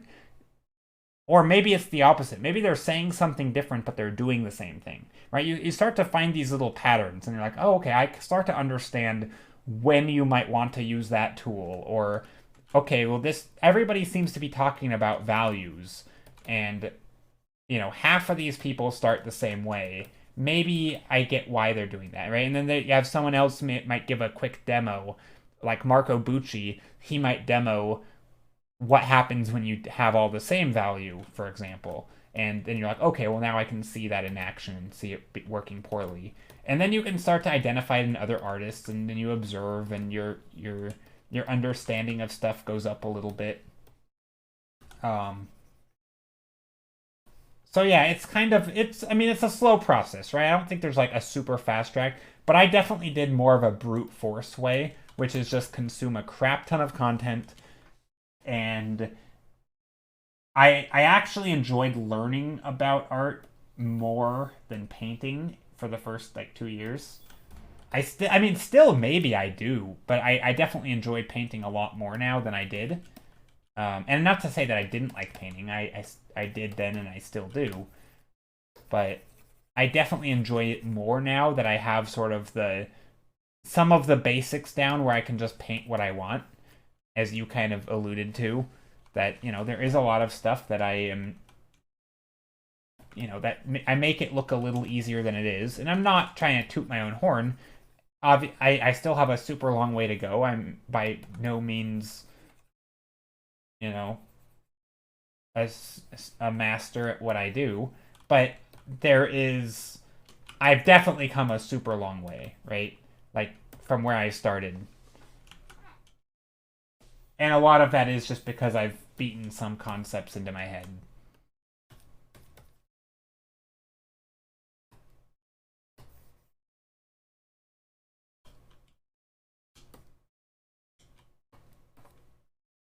Like right now, I'm just trying to add in some fun, warm colors.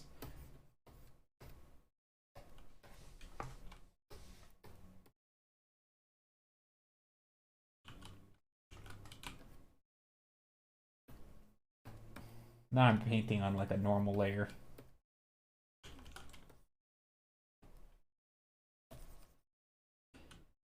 Ooh, that's way too warm.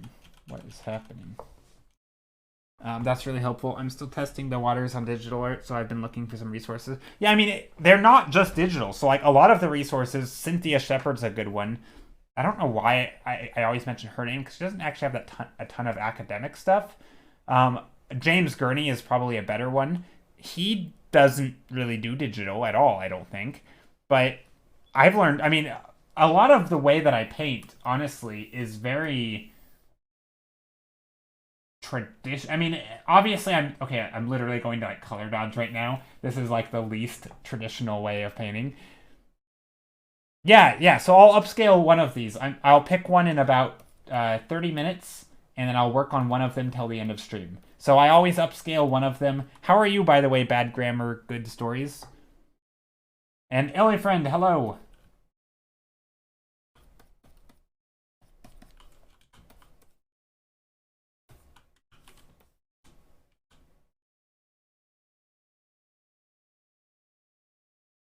And yeah, we'll vote and then pick one and work on it till the end of stream.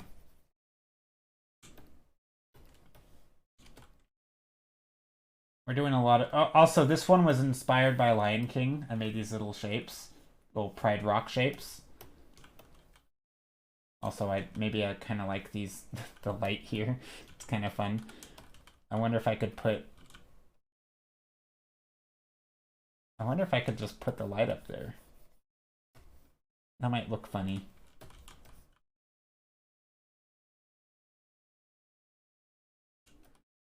What am I working now? Right now, so here. Let me show you what I normally do. File, open. All right. So last stream, we start out every stream similarly, right, with a batch of thumbnails, and then about halfway through, we will pick one. So we voted, and in this batch, we picked this one. And then I took this, and I basically keep on working on it until the end of stream, and this is what I ended with. So I could have kept working on it, and I actually might. But basically, it's just starting out with a kind of a blob. Sometimes I don't even know what it is at this point. And then when I upscale it, and I just keep painting on it, and I at some point I decided this was going to be crystals. I actually added these. Sam Biroti, thank you. So at some point, like I think when I ended stream, I didn't actually have any of these back crystals or anything. I only had this major one, and I didn't have any of the green stuff, but I added those after. Here, maybe I can show you what this looked like in an earlier stage. File, open. Let's go here. Memoir Draw, thank you for the follow. So yeah, let me show you real quick. I'm trying to load. I'm trying to load my file. Do I work for anyone during the week? Art-wise, no. I don't do an art job. It is not my primary income. Unfortunately, not right now. I want it to be. That's my goal. Okay, so let me do export time lapse. Let me show you the progression of this because I didn't save proper things. 3Bay Art, thank you for the follow.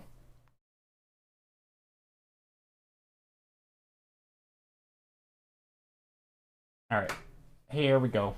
So yeah, it started just like any others. I'm gonna try and narrow here. Let me jump to 60 seconds.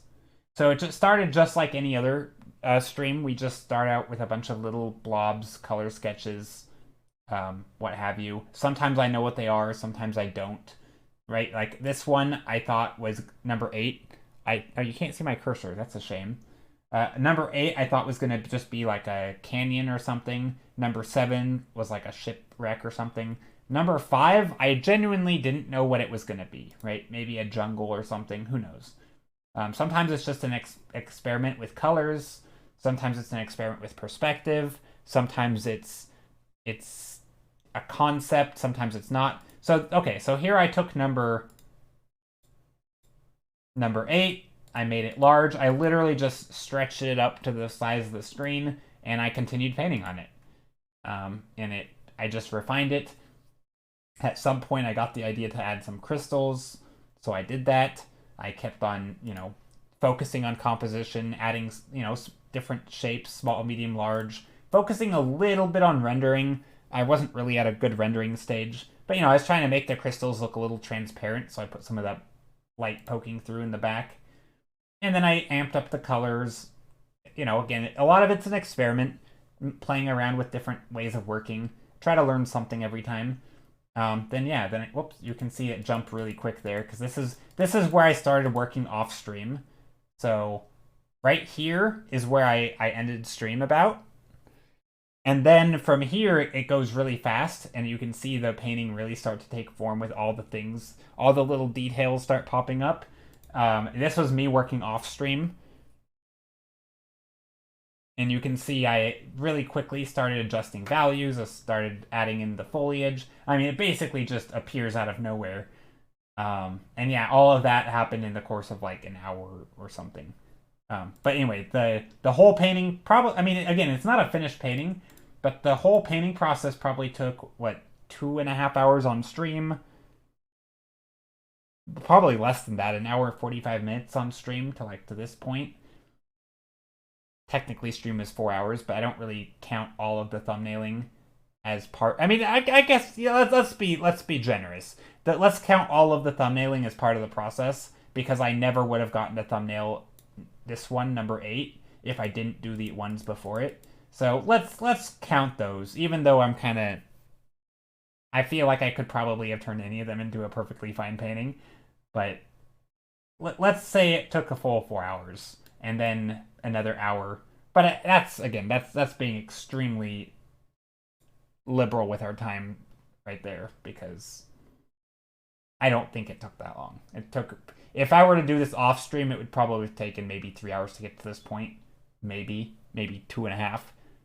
But either way, yeah, that's kind of, yeah. So anyway, that's what we did last stream, and that's what we're gonna do today as well. So let me just close this. Where is it? Let me close that. And this is what we worked on last stream. And this is what we're working on today. Today's are a lot less colorful. That's okay. You got the skills? Thank you. I appreciate it. Yeah, I mean, I think I could get a job somewhere. But I don't know, lazy? No, I don't know. It'll happen.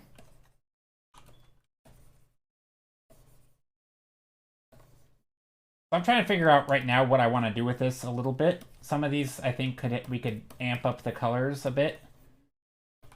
Maybe some more cool in the shadows, more warmth in the sun. Or actually, maybe this whole thing just has like a warm glow over it. Maybe that's what we could do. It's very rare that I do this. I normally have like actual cool colors, but it just relatively cool would work.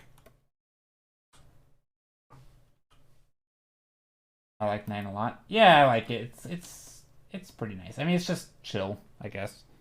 Right now, so keep in mind, like, these are not similar to this one, how now this has like a theme. These don't really have a theme. Sometimes they do, sometimes they don't.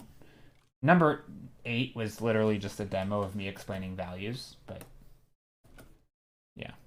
Number 6 is like Ryan Church. Ryan Church. I know him. I can't put a picture. I can't put art to his name though. I know the name. Heck, I even watched I've watched stuff with him. Yeah, okay. Yeah, and I know of him. I can't. I'm trying to picture his art. But yeah, this was just me trying random shapes and just, yeah. Star Wars, John Carter, Transformers. Okay. Okay. Gotcha.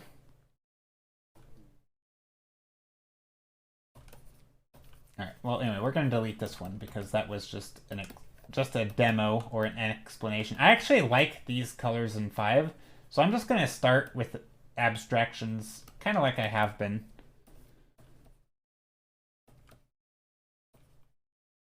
I feel like I kind of want to do something along the lines of this today, but maybe... Ooh, actually, I like these bright white shapes. I don't... kind of wasn't sure what that was going on there, but I just accidentally made that, and I like it. It makes me think of like some white sandy area with almost like these red, I don't know, it could be like brambles or something. Hold on.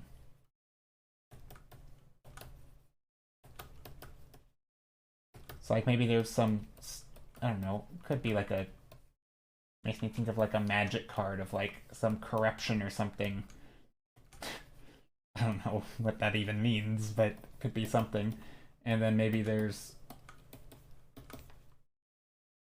I don't know, I want some dynamic composition, so I'm trying to think of what I would put maybe in the foreground. I don't even know, do I want the foreground there?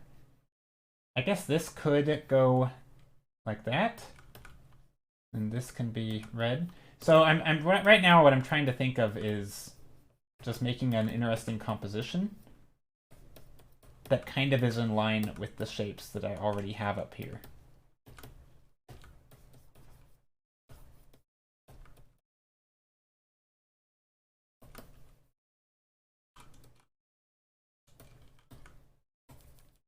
So something like that.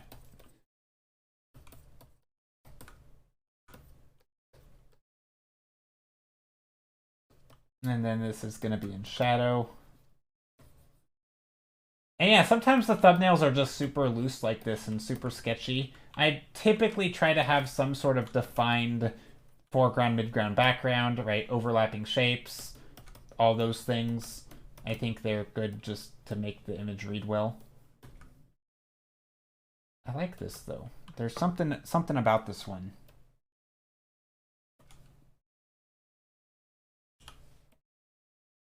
Gonna try and make little straggly, these red shapes I feel like are kind of interesting.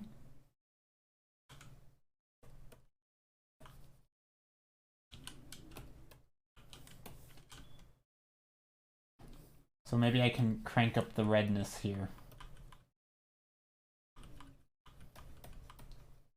I don't know what the red is, to be honest.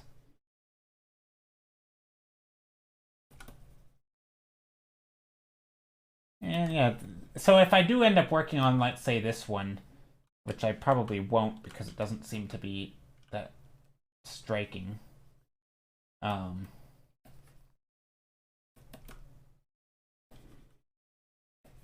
probably do things like really play with the colors.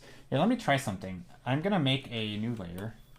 This is something I sometimes do. I'm still not convinced it's even a good practice, but I like making everything kind of gray, and then I color dodge the heck out of it to bring back some of those colors. So like I can color dodge with an orange or a red because I just took some of that away.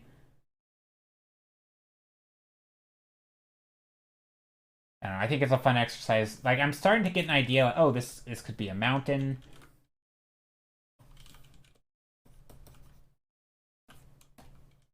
Oh, that's too something.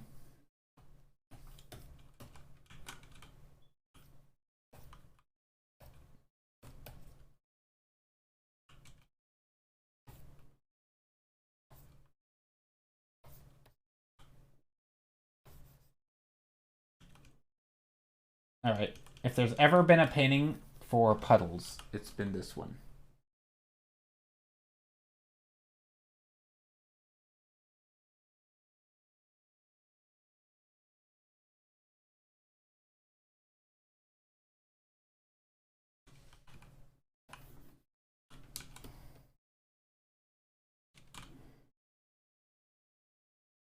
Something like that.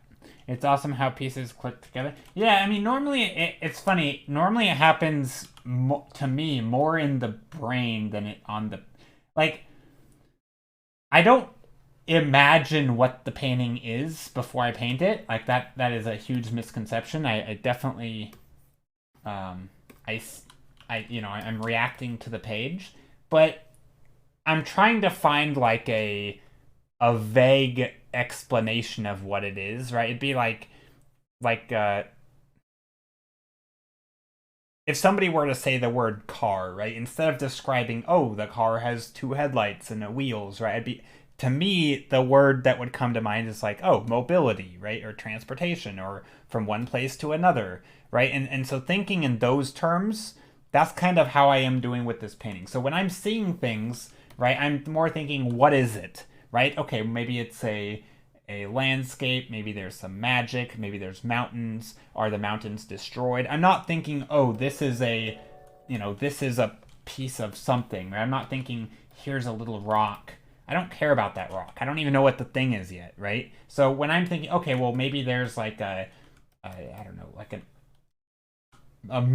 a movement from the foreground to midground, right? I'm thinking in these big abstract terms, and once I settle on something that, like, yeah, that sounds good, yeah, thinking a bit more abstractly, but once I can find that abstract concept that works, then I start to hone in. So it's like right now I don't really know what it is. Like, I still know that there's this, I like this red. There's a lot of, again, a lot of movement.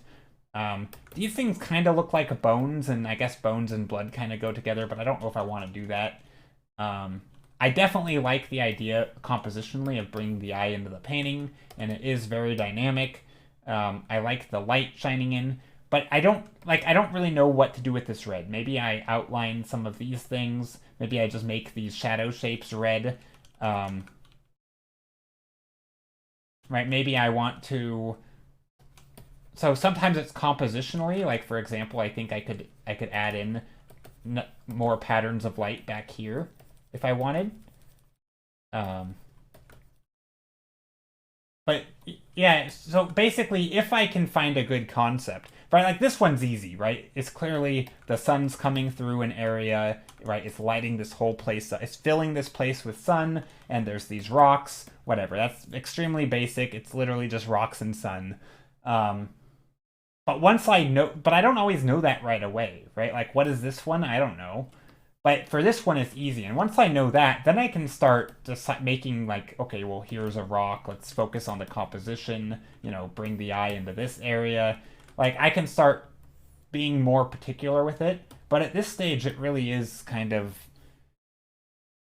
I'm trying to find the abstract idea behind the slightly abstract painting. I don't know. It's kind of hard to explain, but I feel like it's much easier to explain with analogies.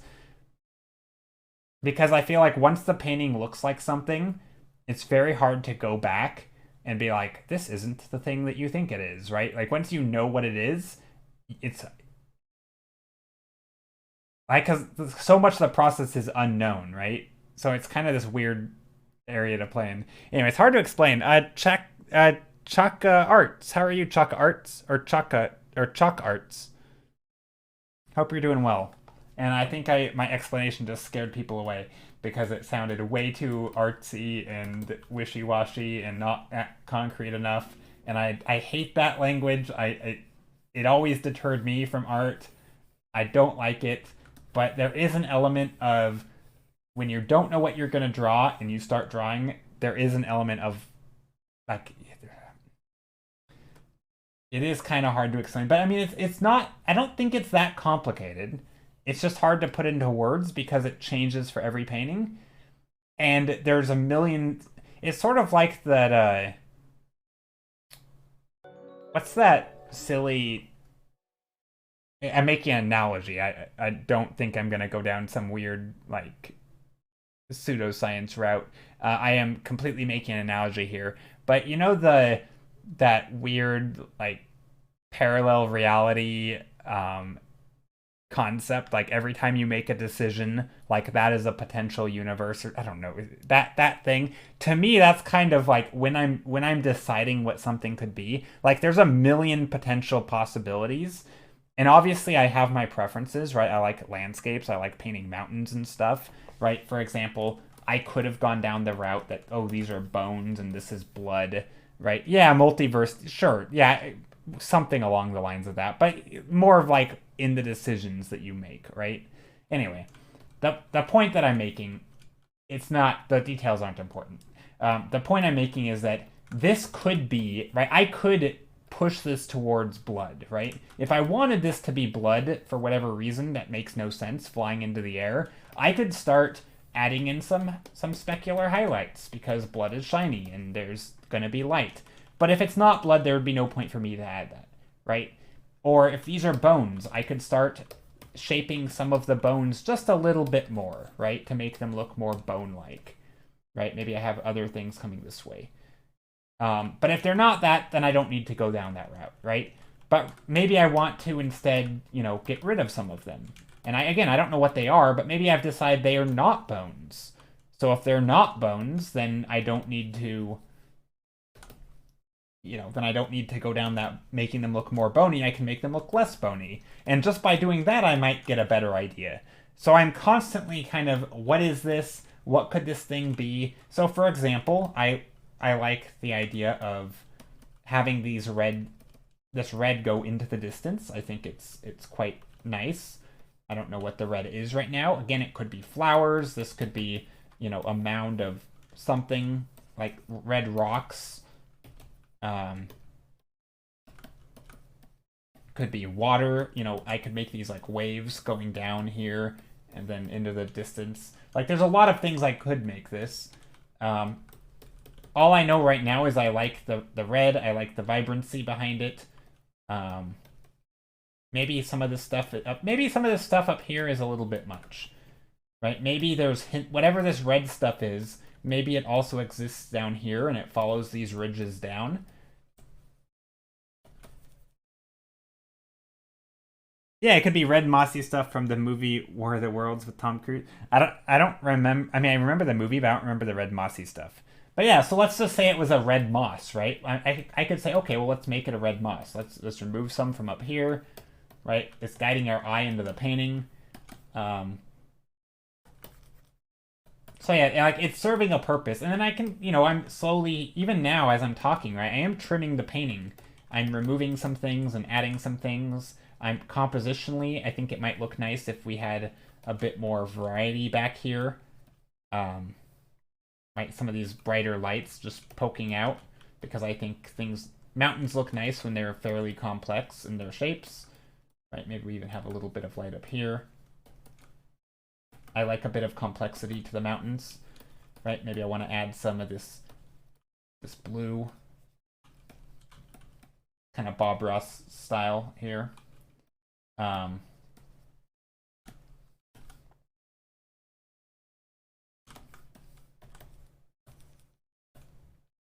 And maybe this is snow, right?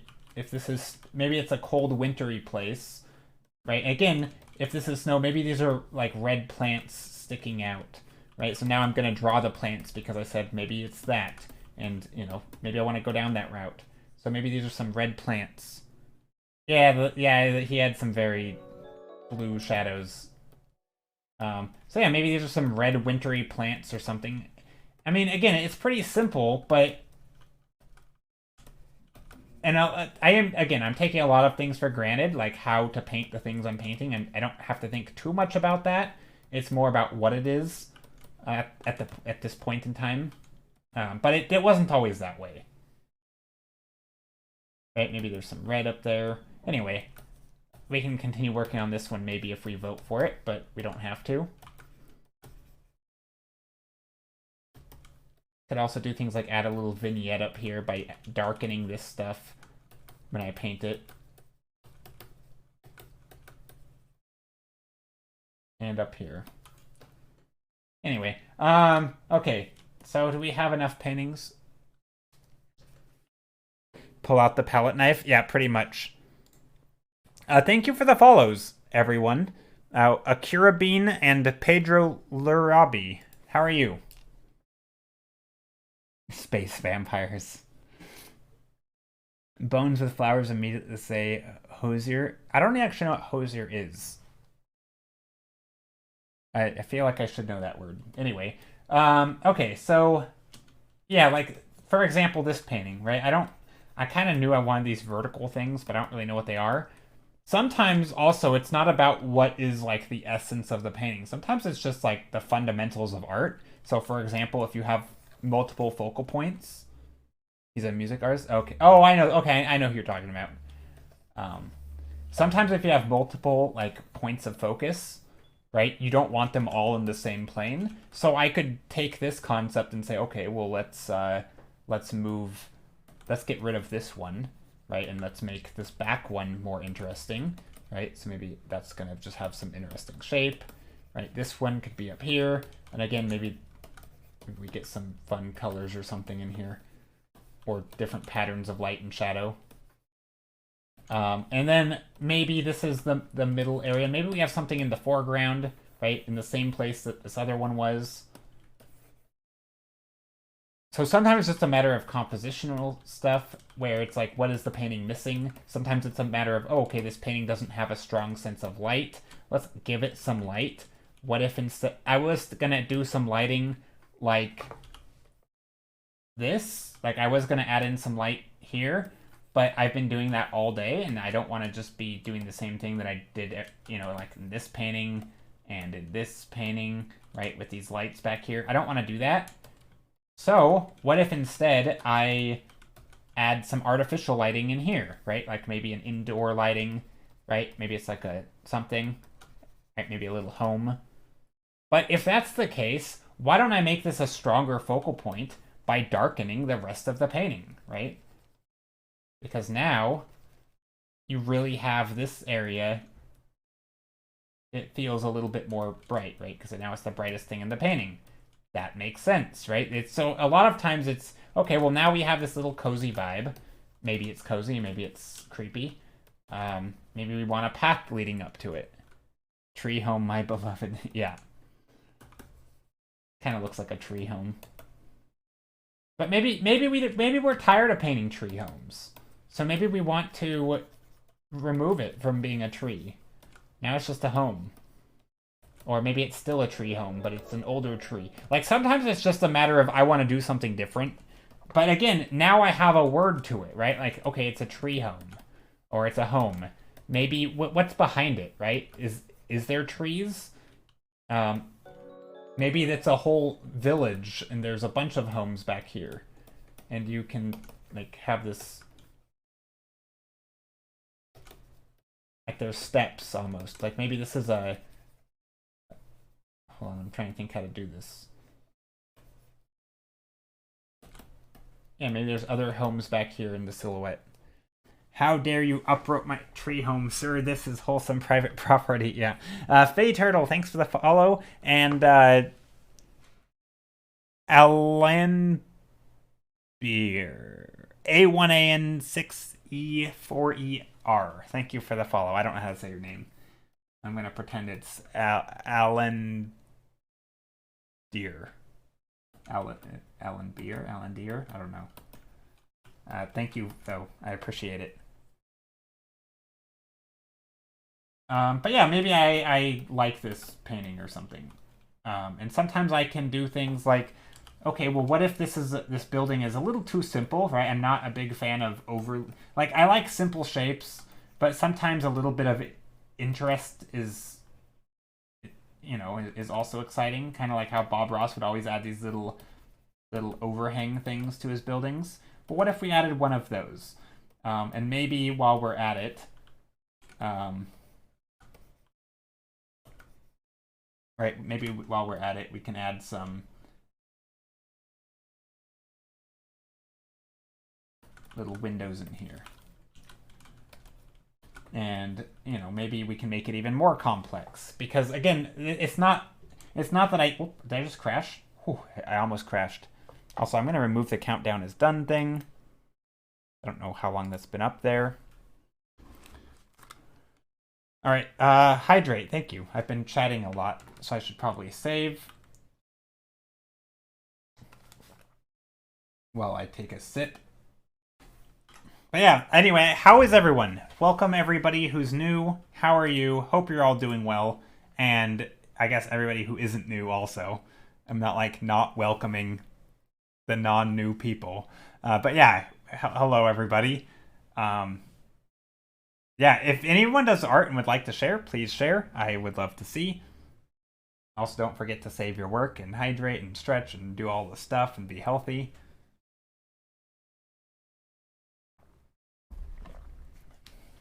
All right. So yeah, a lot of what I'm doing though isn't like I don't have an idea. I just know that I'm kind of in the mood to painting something slightly more complex than this, or maybe I want to focus on the design of this building, so I'm gonna, you know, sketch in some awnings or something. You know, I want to make sure the perspective's right. Speaking of perspective, maybe I really like the idea that we are looking up at this painting. What if I just made this larger? So like I like this part of my painting, and since we haven't really done any perspective stuff yet, like none, right? Very very few. I can still kind of get away with it. What if we just enlarge it? Okay, well now I enlarged it. It's, you know, focal, very focal.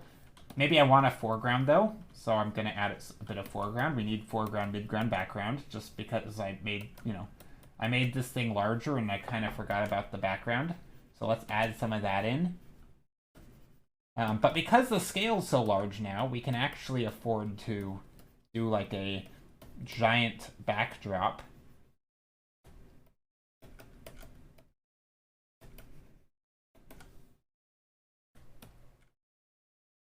What if this is a haunted house? What if? It could be.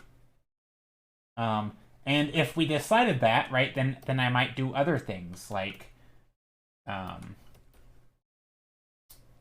maybe make it not light or something, or yeah. But I don't think it's gonna be haunted. Maybe we'll see. I don't even know if we're gonna work on it anymore today. After in about 5 minutes, maybe we want. Oh, I remember what I was gonna do. Maybe so these windows, right? Maybe there's some light up here that you can barely see, right? Right in front of here. Maybe it's casting a little bit of light, getting some orange. Maybe there's like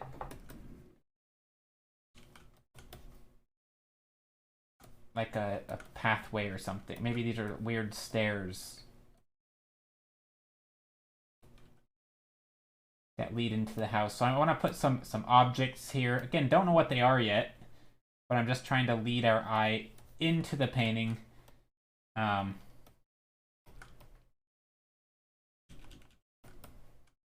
plus there could be some storytelling elements back here.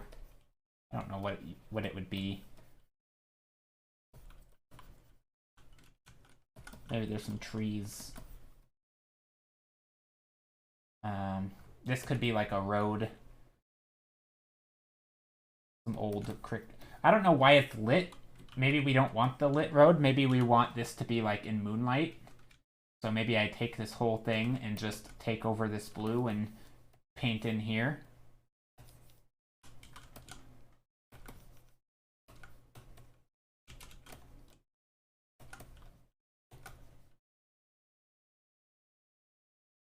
I mean, now that looks more haunted. So yeah, now maybe there's moonlight in here.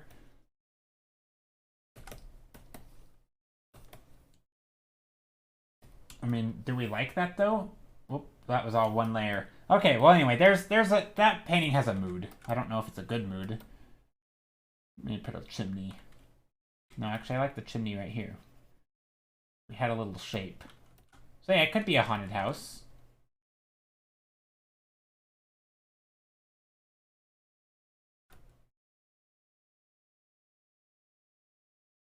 Kinda witchy. Yeah, it's a little bit witchy, isn't it? Anyway. Obviously, some things like this wall could be darker. This could be lighter. But again, we'll do all that if we work on it. So let's vote. I think all these are unique enough. Let's move number 9. Okay, so first I'm going to merge all of my layers. Oops, not like that. Merge all my layers. Take this, cut, paste, move it over here. Number 7. Merge, take this tool, select that, and delete. There we go.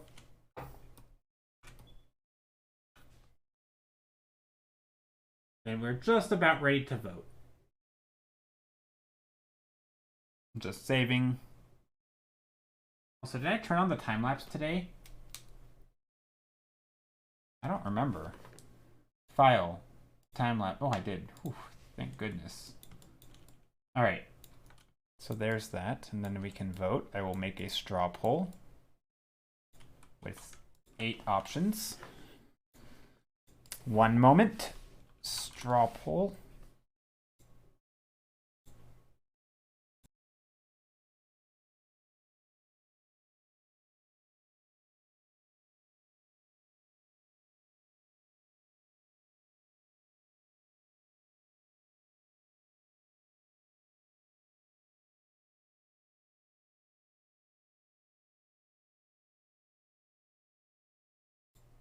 All right. All right. As the Matthew McConaughey would say. 1, 2, 3, 8. 8 options. Allow multiple votes. Yes. Okay. There we go. There is a poll. If you would like to vote, please do.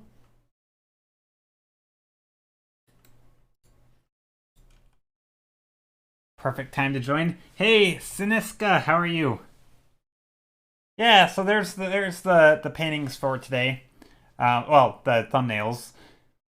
They're kind of, I don't know. Some of them are okay-ish, I suppose. Yeah, I like today's paintings or today's thumbnails. I think we can find something. We can find something in one of them. But yeah, how are you, Siniska, and everyone else? Hope you're all doing well.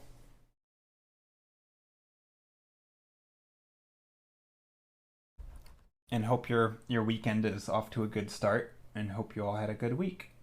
I don't know if you're like me and work on the weekends or not, or maybe you don't. I don't know. Maybe it's a relaxing weekend. Who knows? So yeah, voting for these. I think I'm gonna vote for number 3 and 8. I think those are the ones that I'm leaning towards. Yeah, 3 and 8. I wouldn't mind doing something with number any of the others, but I feel like they're just extremely simple. 3 and 8, I feel like, are the only ones I've really put much thought into.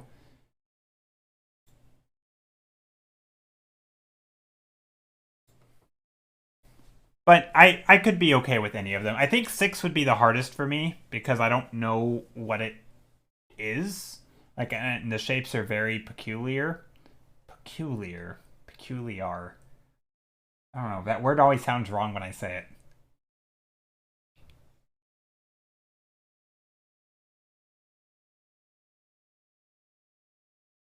But yeah, the shapes are a bit odd.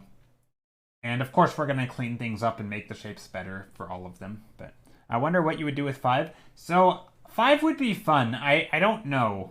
But I do like painting things like organic material, I guess, with like this kind of like how thorns will sometimes be red, but then the bark is brown. So like things that transition. So any like plant life is really fun when you have these bright red parts. Um, could be trees with red leaves or things of that nature. I don't know. It could also be like rocks that turn red at the top or something. It could be a city where you have like red roofs, right? So anytime you have, yeah, no, it's always fun. I don't know. It's very dynamic though, but so it makes me think of like trees.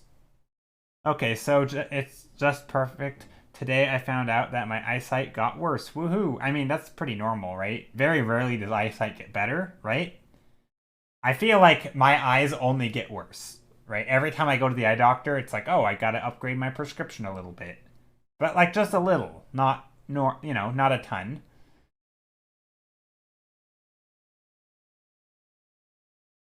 But yeah, if you, do you normally wear glasses or contacts, or is this like a first time? Like, I feel like if you already have glasses or contacts and you go to the eye doctor, it's like, whatever. You just get another pair of glasses or contacts, right? Like nothing's really changed. Okay, you wear glasses, yeah, same here. I wear glasses, and like me updating my glasses prescription, like as long as my eyesight goes back to normal, right? Like go, it's now it's good because I have corrective lenses and they're now up to date and they don't feel any different, right? Like when I put them on my face, I don't notice a difference. They look the same to me, but now I just see better.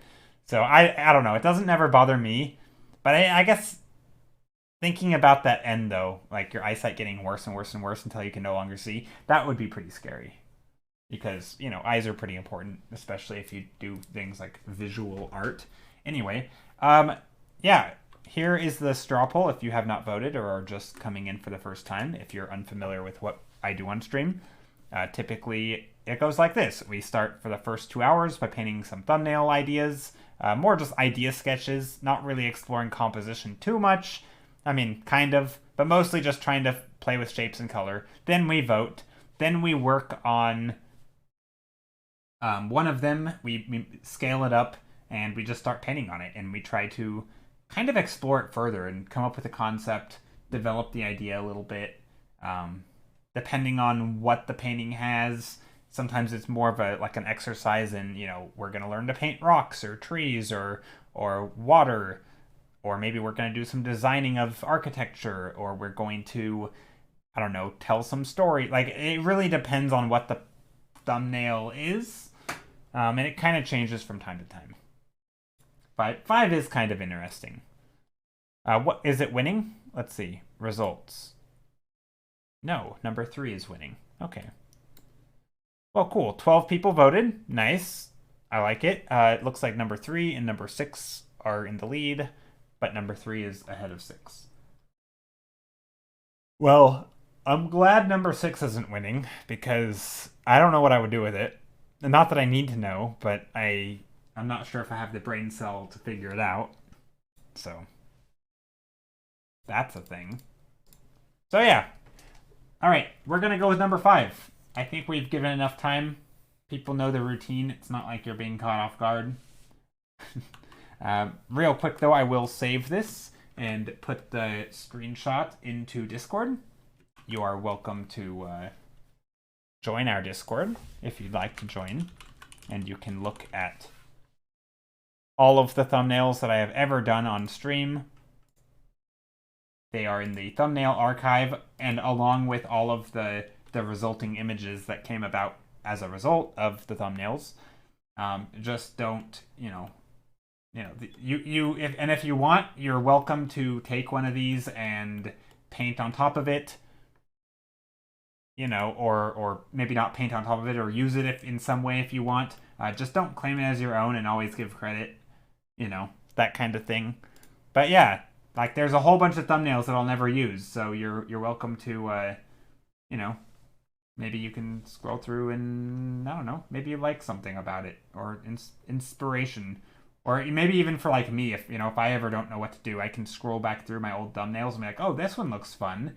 Let's paint on that a little bit. So sometimes that's the case, too.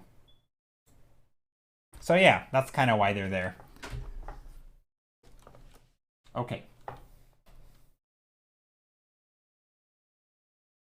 I'm going to save this as a new file.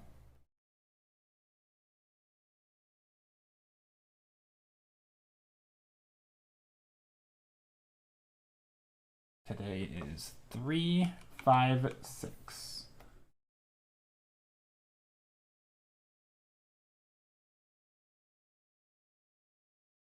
All right. Oh, that was the yawn. All right. I'm going to take this and scale it up. Or not scale it up. I'm just literally just dragging it and making it larger. And then I'm going to crop it. And I'm going to turn off my little layer things. Like this. There we go. All right, so we have a little house.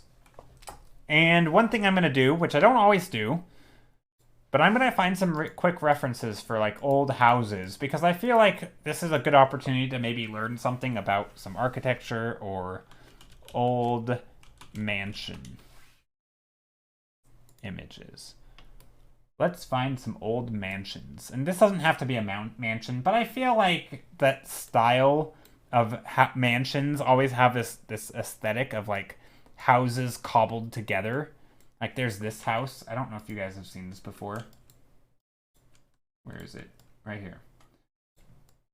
Like, houses like this, Like, they look like they're just piecemealed together. Like, they started with some basic structure and then they just added some random crap on here. And there's like, it just looks like they just kept building it without a plan.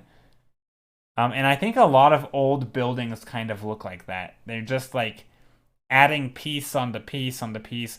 And I kind of like that look. Even something like this. Oh, hold on.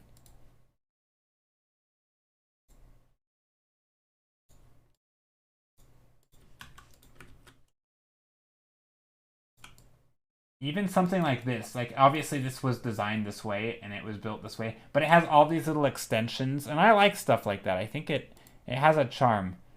You could make it Harry Potterish. Yeah, maybe.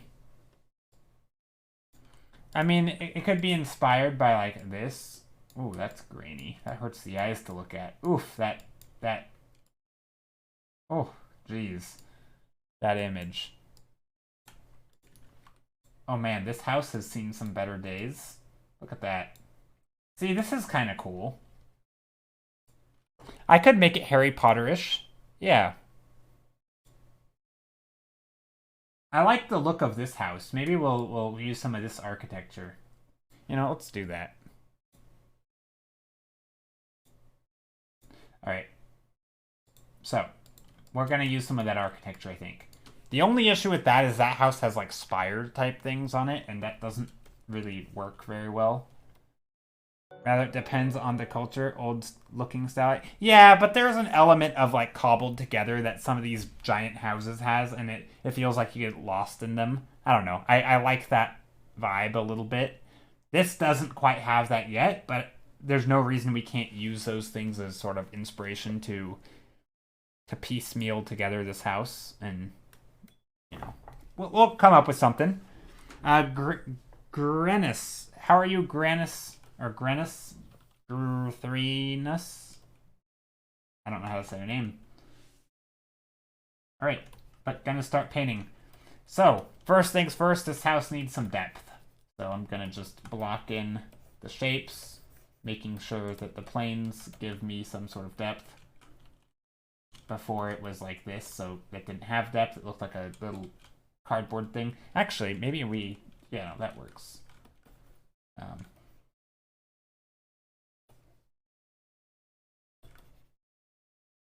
Let's see. I definitely want...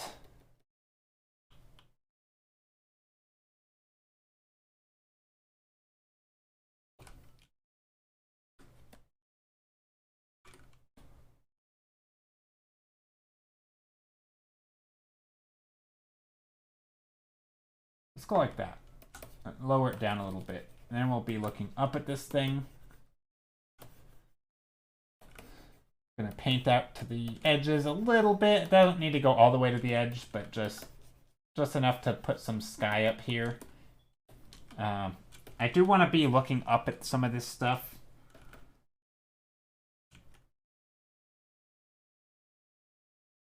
And maybe there's an opportunity to put these little... Well, let's think.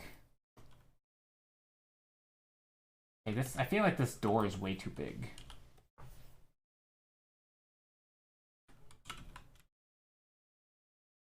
Maybe?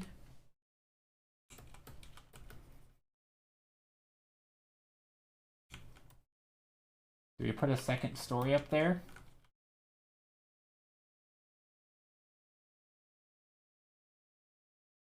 So I kind of like the houses when they have these little overhangs up top. Although normally you don't have it on the second floor. But maybe this one does. But maybe it's only halfway. So like this is a roof that comes down here. And this, for whatever reason, just only goes up partly over. I want to make it asymmetrical and interesting looking. And I don't know if it's going to look good. But I'm more just trying to piece together some sort of architecture that makes it look like it could be a thing. Thank you for the follow. Kasvenka. How are you, Kasvenka? I feel like we need a porch. Porches are important. I'm kind of just using lines right now. A lot of these porches had these big dark areas underneath them.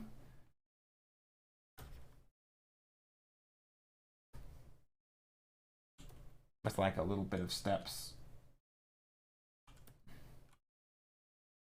This definitely has a weird vibe to it. It feels a little crooked, which is kind of okay.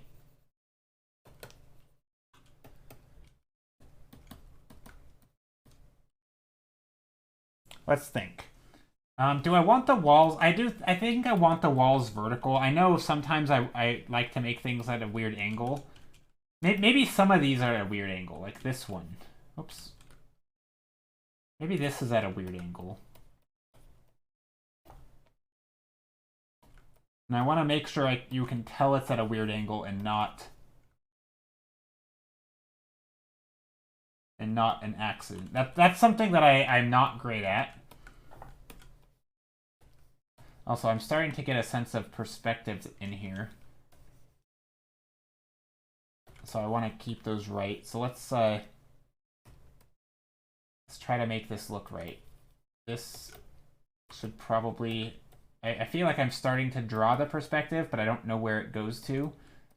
But it looks like this is about the horizon line. Smack dab in the middle. Pull up the Weasley's house. Should I look at the Weasley's house? Does it look like this? Let me take a look. Weasley house. Oh yeah, a bit like that.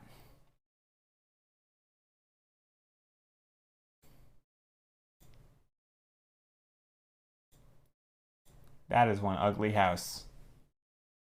But I like it. It's not much, but it's home. I think it's brilliant.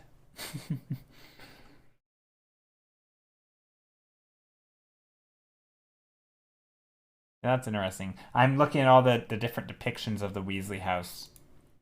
Quite interesting. Ooh, posture check, thanks. So yeah, I do know that painting something with the horizon line right in the middle is not ideal, but, you know, whatever. We could technically lower it still, and I know it's not a great thing to do, just artificially like that. And then you have to repaint stuff if you want to make the composition better, right? These things have to come down even more.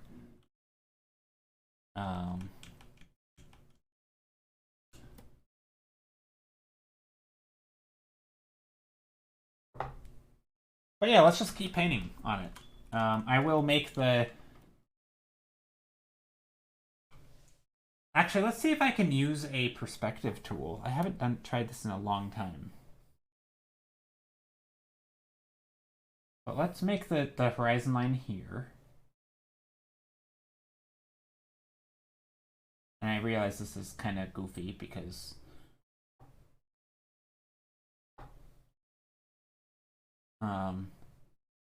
and then we're going to make a vanishing point.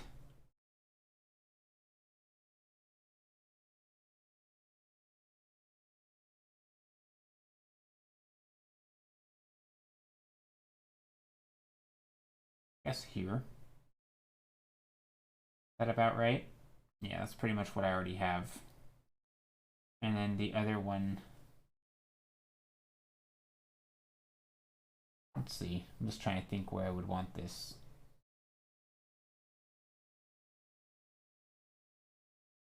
I feel like over here. No, it should be way off there, right? Like that. But I don't know if that's... I don't know if that's good.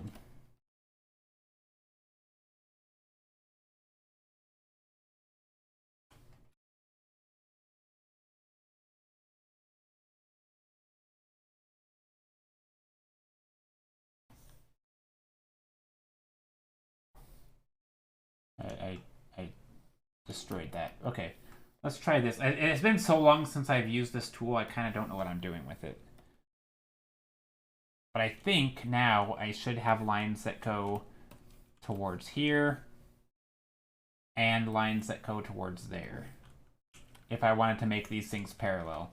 which I do have. Oh, wait, that's not right. Yeah, there we go. So they kind of go in the right directions. That'll at least keep me aligned on some of these parallel lines.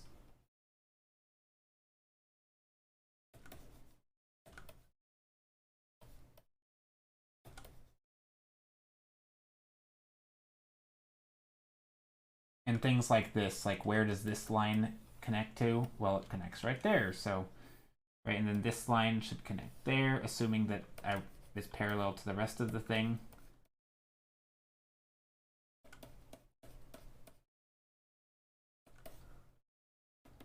Technically, you wouldn't be able to see the top of this.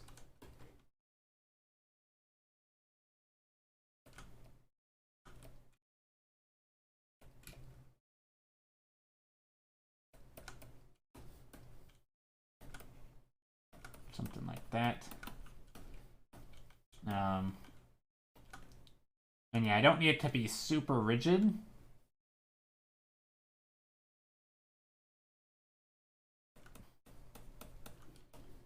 But I do think there is an element of consistency that it's good to have. For example, with like the windows, like make their heights look the same.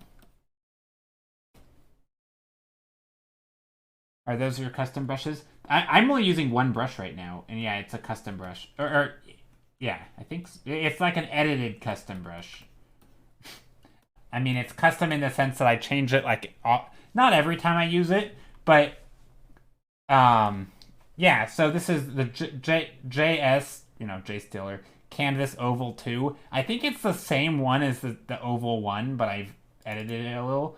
I don't know, things like there aren't many changes. I think so. So the ones that are free, I only have free brushes. I don't sell brushes. They're literally free. So some of them are from Illustrator, which there's a link there to his free brushes, and then there's like one brush that I use in mine, or two or three, and then a variety of smudge brushes that are essentially just the same brush but smudgy, if that makes sense. So yeah, this one brush, I use it a lot. It's super basic. It's just a texture.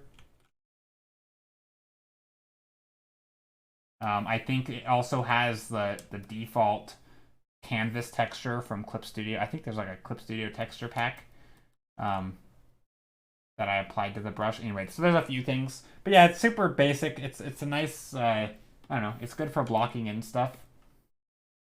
It's hard to demonstrate the brush, though, when I'm doing perspective. But yeah, hold on. Let's see this.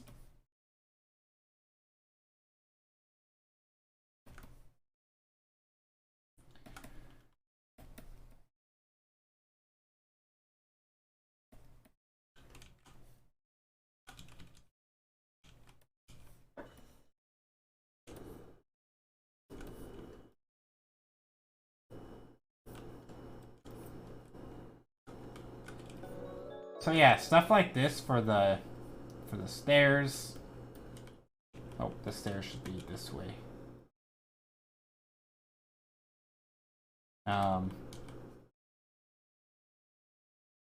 Maybe there's like a window here and up here. Maybe not all the windows have lights on, but whatever. I feel like that's okay. Okay, let's turn off the perspective now. But yeah, so the brush that I use is a super basic oval brush. Right, there's the stampy texture. Very, very simple oval brush. Yeah, it has a little bit of texture, a little bit of... You can get a nice opaque, just by pressure sensitivity. There's no size control. You have to use your buttons to navigate, but you can obviously set a size control with... That's the thing about brushes. Like, if you have a brush but you want to be able to vary the size with your pressure, you can just go and set that up in like 2 seconds, right? So a lot of brushes like that, like this brush, I don't use it on it, but you can. Anyway, yeah. So I think this is like starting to be a good spooky-ish landscape. I mean, it wasn't really intended to be spooky, but it's turning out that way. Thank you for the follow. LuxT9, how are you? So yeah, let's get some windows. I want to make sure I remember to look up at the stuff. That's one of the important things, I feel like. One of the references that I have has these fancy things, and this might be a little too fancy for this house. But I'm going to put those in anyway. Also, if this is a box, right, from one side to the other, this should be the middle. And if that's the middle, then the middle of this box is here, right? And the middle of that box is here. So that can help us arrange these. So if each box gets a window.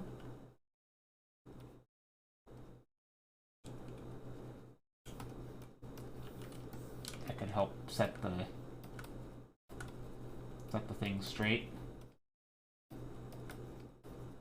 But it also is a good way to just, if we want like maybe one of these to stick out or something, we could make the middle one stick out. It also will help us align the middle, these up here, this little overhang. I feel like this is just a lot of construction, a lot of not architecture, yeah, just a lot of 3D objects in perspective. So same thing, you could use the cross-section thingy. This would be the middle. You can make the X, find the middle again. And the reason that you use X's, by the way, if you're new to perspective, the reason I use X's when finding things, like let's say this is a box, you can't just measure this line and pick the middle, because if you do that, let's try it. I'm gonna measure this line, rotate it until it's horizontal, right? If you do that, and let the middle is, let's say, right here, and then I rotate it back, oops. The problem with this is that it's not actually always going to be the middle. I don't know why the line looks longer now. This may not be the middle. I mean, it might be, because my image is pretty small. But it probably won't be. See, in this case, it's not. And the reason that this is the actual middle is because there's foreshortening happening, right? This section, we see more of it because it's closer to us, and this one, we see less of it because it's farther away from us. So you don't just measure the middle of the line, you measure the middle of the square by making X's. So that's a good way if you want to find the middle point of anything, right? Even if it's just a square, right?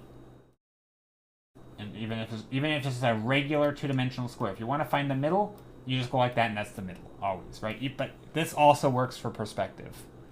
So even if you warp this shape and make it something like this, right? This is now in perspective. This is a weird box, but that would also be the middle there. Anyway, so that's a good way to find the middle of stuff.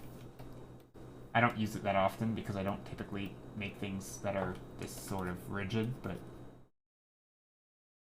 yeah. I mean, just because I think a lot of people, the intuition would be, and again, it's kind of like, okay, it's just basic geometry, right? You're trying to find the midpoint, and if you shift an object, you can't just measure the line, because then it's not going to be the middle, right? You're gonna anyway. Ah, yes, math. I mean, yeah, but you don't have to do math. It's just it's one of those things that you know it to be true because of math, but you don't actually have to do math. It's like once it's proved, you know those in geometry, it's like you know, the associative property, or no, that wasn't geometry, was it? Like the transitive properties. Like you don't need to go and prove this. Like you just know that if A equals B and B equals C, that A also equals C, and you just know it to be true, right? It is true because it is, and because we can prove it, but we don't have to anymore because it's already been done, and that's how that is in art. It's like, okay, it's a perspective rule. You can just follow it. It works. It works because it works, and we can prove it, but takes too much time. Anyway, that's kind of how I feel about some stuff like that. But yeah, even with stuff like this, like I don't know where the center point in this is. You can just go like that and figure it out every time, right? As long as you have their point. And that's the nice thing about this is like I don't want to measure where my midpoint. Obviously, this has to be. This works for objects that have parallel lines, right? But that's just a nice way of measuring, rather than trying to be like, where's the midpoint and guessing. Like, you know, you can guess pretty good. But anyway. Let's add in some lines.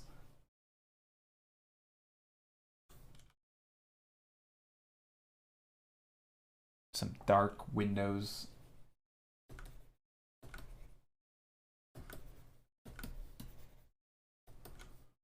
I feel like this house would have some dark windows in it. And maybe it would also have different shapes up here.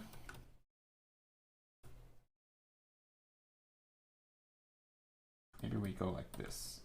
Really funky looking. This reference that I have is a really weird looking chimney. I don't think I've ever seen anything like it. So I'm going to paint it in. I assume it's a chimney. If it's not a chimney, I'm painting some weird object that I've literally never seen before in my life into my image. Have you guys ever seen those, seen things like that where someone will use a reference, but they clearly don't know what they're doing with the reference, and then they do something and someone else calls them out, like, by the way, did you realize that this is in your image? And you're like, oh my god, I totally goofed up. Have you seen those things? I find them always amazing. Thanks for the brushes. I cannot get the second set to download. Any suggestions? Oh, wait, what do you mean the second set? The Illustrator brushes? I don't know. Those aren't mine. Maybe they no longer download? I don't know. Maybe he's changed them.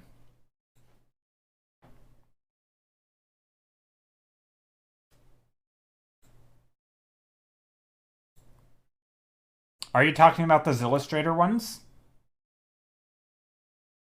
Or mine? Was there two sets? I don't know. Wait, was there really two sets of brushes in mine?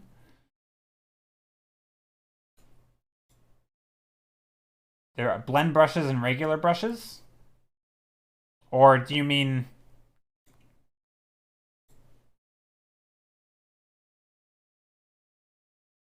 I don't know. Yeah, I don't know. It's been a long time since I've done that. I'd have to go through the process. Yeah, I don't know. I have no idea. If he's live today, I might go and ask him.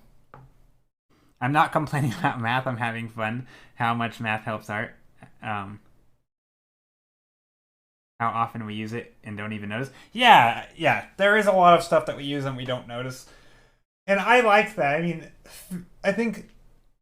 Sorry, I keep yawning. Physics is a good example, right? With like how light works and how it bounces off things, and like we're essentially little mini render engines, and trying to understand, you know, like how light reflects and refracts and bounces and changes color with fall off and does all the things that physics can explain. And so a lot of it's just, oh, I observe this thing and this is the way it is. But that's all good, but what about when you're designing your own, I don't know, planet or something that's totally different than, you know, not real world, and you have a pink atmosphere? Hey, Steph, how are you? And, like, that's where I think a lot of those things come into play, because you can't just do what you know when you've never experienced a situation before. I mean, maybe you can, depending on how you've learned it. Okay, as much as I like the spookiness of this house, I do not like the colors. We gotta revamp the colors, and it's still early in the stream, so I'm gonna just go wild with colors and experiment for a bit. I'm gonna merge all of my layers.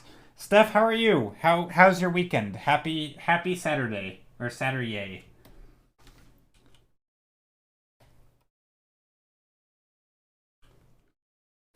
I think you still can because light will still work. Well, I know, but what I'm saying is if people memorize things like, atmospheric perspective makes things bluer, right? You have to sort of translate that into what happens when it's pink, right? I think if you only have the patterns, you don't always know how to transform it. But I think sometimes, or like, what if you had a material, for example, that you've never seen in real life, right?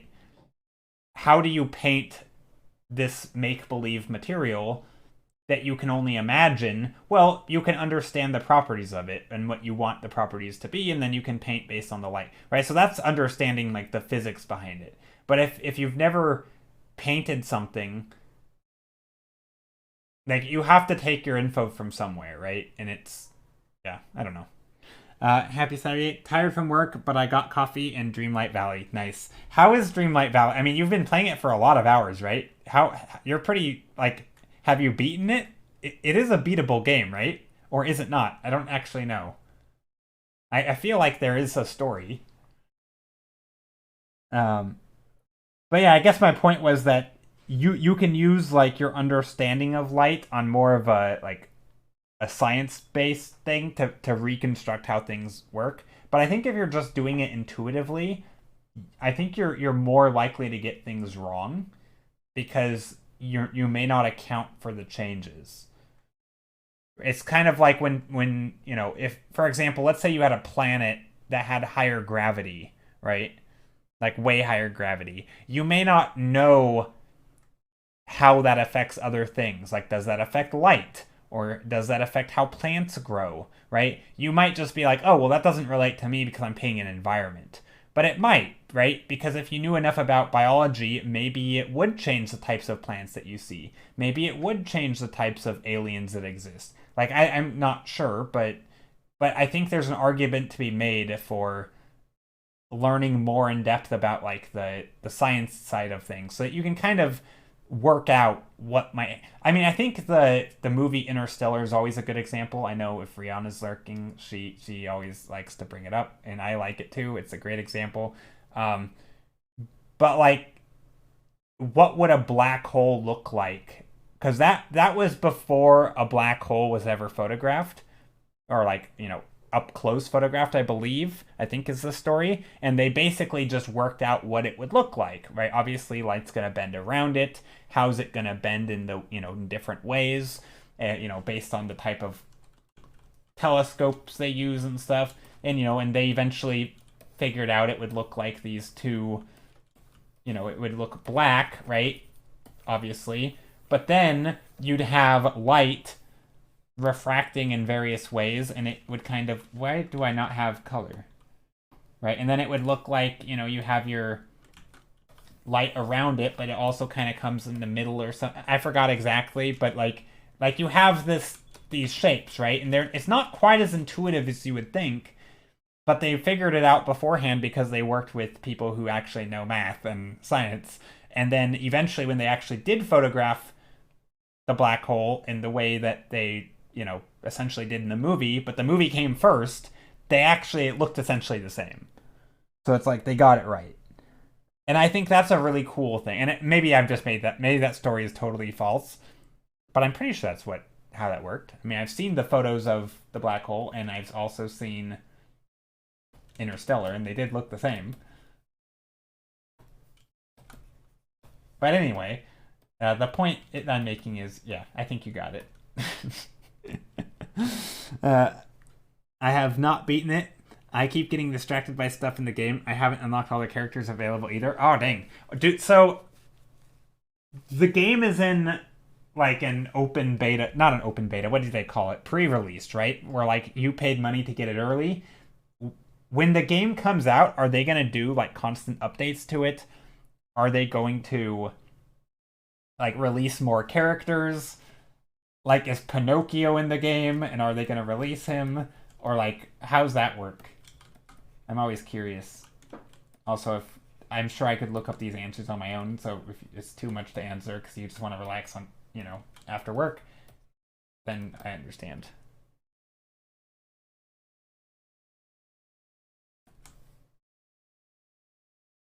I'm gonna add a little bit. I don't really like doing this detailed stuff, so I'm not really doing it. I'm just kind of pretending to do it.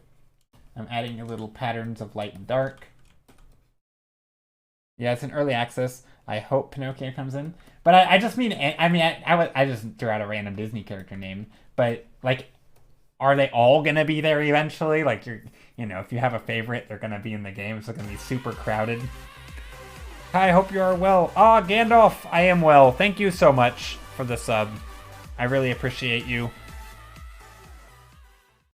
Dang, 11 months. It's almost been a year. That's crazy. They will keep updating it. It might get pay to play later when the game releases as free. Oh, that would suck. But I guess it makes sense, because, yeah, that would make sense. Okay, remember how I said I was going to change colors and then I forgot, and then now I'm not doing that? Okay, let me go to some edits. Let me just pick some... Whoa. Not that. Overlay.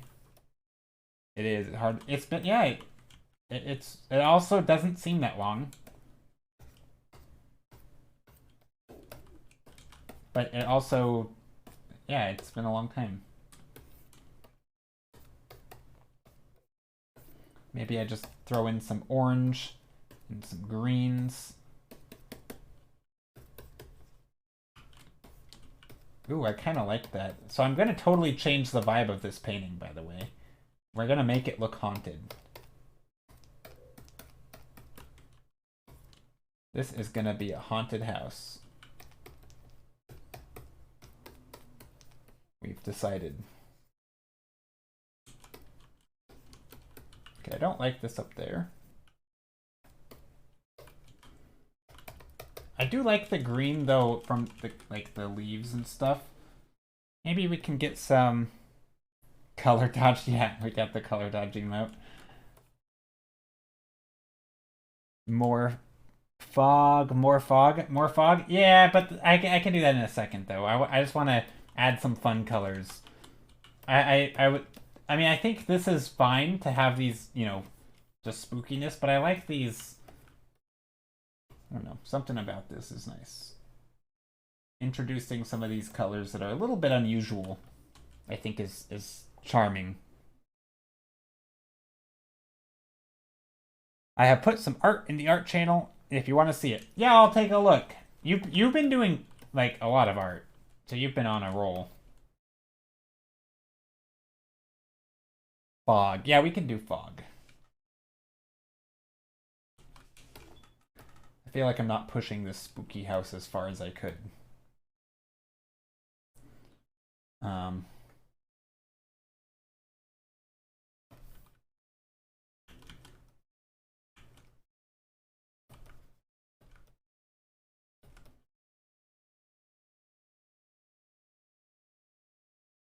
gonna try and make this like a white paneled house.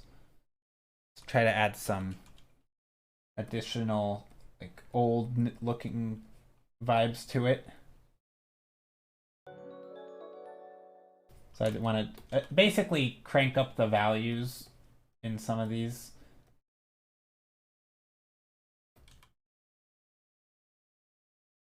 Maybe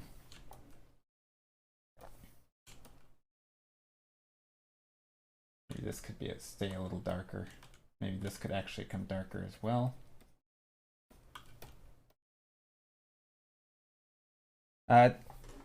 You have a lot of free time at the moment, so I'm taking advantage of that. That's cool. That is good. Sec131, how are you?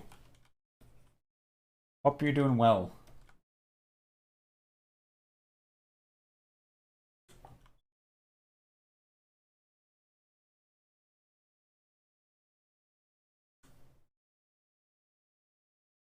Okay, maybe there's like this banner up top. Not banner, what do you call it? A wood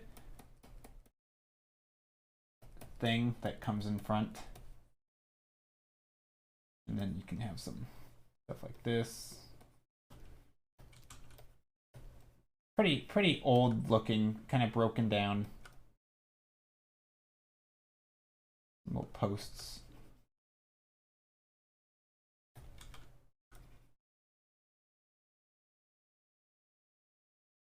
I painted a toucan and an elephant with a twist. Ooh, okay, I gotta see an elephant with a twist.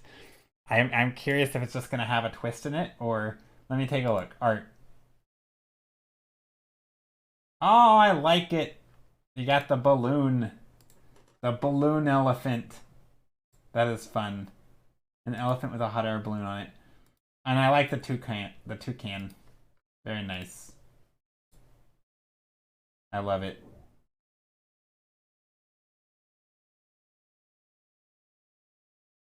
Very cool. Also, Eye in the Night. Nice. I like your painting too. I don't know if you're still here. That is nice.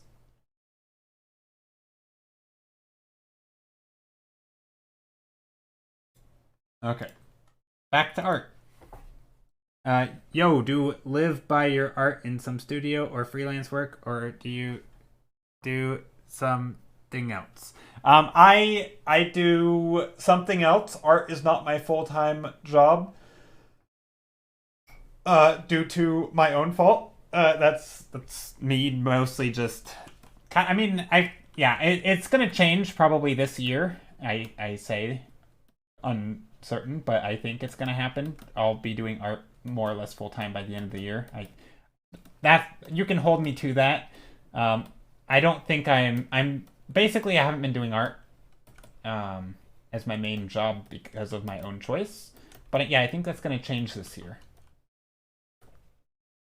I have my situation right now is pretty nice. I mean, my job's not important what I do, but it's basically a low skill job, and but I'm only part time, and so I've chosen to be part time so that I can focus on doing art and getting better and streaming and all that, and I enjoy that. But and I really enjoy that aspect that I have kind of like I can just listen to podcasts and audiobooks and it's kind of entertaining. Like I genuinely enjoy sort of the mindlessness of my current job. And there is an aspect of like if I quit that, like I'm not going to be making time to do the things like listen to those podcasts that I enjoy. So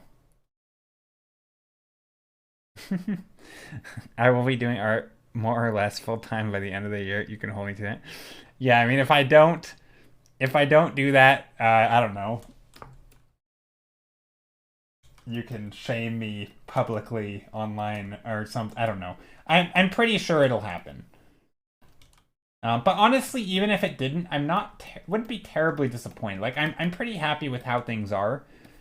Um, and I you know I enjoy learning and getting better and sort of painting for myself. And I do know that once I start doing art full time, I'm going to be doing less art for myself. And that's just kind of the nature of doing things for money typically. So there's a little bit of that, like hesitation. Um, but yeah. Also, I kind of feel like I want to make this like a happy scary home. Is that even a thing? It is now. A happy spooky home. I feel like we need some sort of compositional element. Right now it's just too in the middle. Work gets in the way of art for me. I feel like all my growth is during vacays. Yeah, and see that's so this is why I mean I know it's been like 10 years now and it's at some point I've probably passed that time, but that was kind of my justification for not going into the career that I have a degree in. It's because I know I would have just gotten sucked down the rabbit hole of me putting in hours and working and being exhausted at the end of the day. Also, like it wouldn't have been, I kind of I wanted to be able to make that shift into art. So it was kind of a I don't know, a strategic decision, but I think after a while, it's like, all right, I should probably I should do the thing that I've kind of been focusing on for this long time. Like I feel like I owe it to myself to do that. But there is an aspect of like I genuinely enjoy this and I don't want to. There's a lot of things that I've kind of crafted for myself, like crafting my job or whatever. And, you know, stream is one of those, right? This has fit into my schedule extremely well because I've made it that way, right? I've told people when I'm going to stream. I say I have these obligations, you know, I'm not going to work on these days at these times. There's nothing you can do about it. And then, of course, they ignore those and they try to get me to come into work and do that. And I'm like, sorry, and I just don't come in. Pretty soon they stop asking me to come into work on my days off. And I've now have this schedule that it just goes on without any hiccup. And I like it. And that is going to be a little hard to break. And I know at some point that's going to change. But yeah. But for now, I'm pretty happy with things. So, like I say, I haven't been in like crazy, like I haven't ever been in like job hunting mode for art. I've basically, the only jobs I've had from art, or the only freelance jobs I've had from art are basically things that have fallen in my lap by people reaching out to me. So, yeah. Where is a meme channel? No, we don't have meme channels. You can, yeah, no meme channels. I'm not a very memey person. We haven't really had anyone ever ask for that, surprisingly, I think. I'm okay with occasional memes if they're relevant to the thing that people are talking about. Like if you want to post GIFs or something that are relevant, or even memes that are relevant to things. But I think just spamming memes for the sake of spamming memes, I'm not I don't know. Maybe, I don't know. Should I have that? Is that a thing? Is there enough popular demand? What sort of stuff would you put in a meme channel? Like art memes or just memes in general?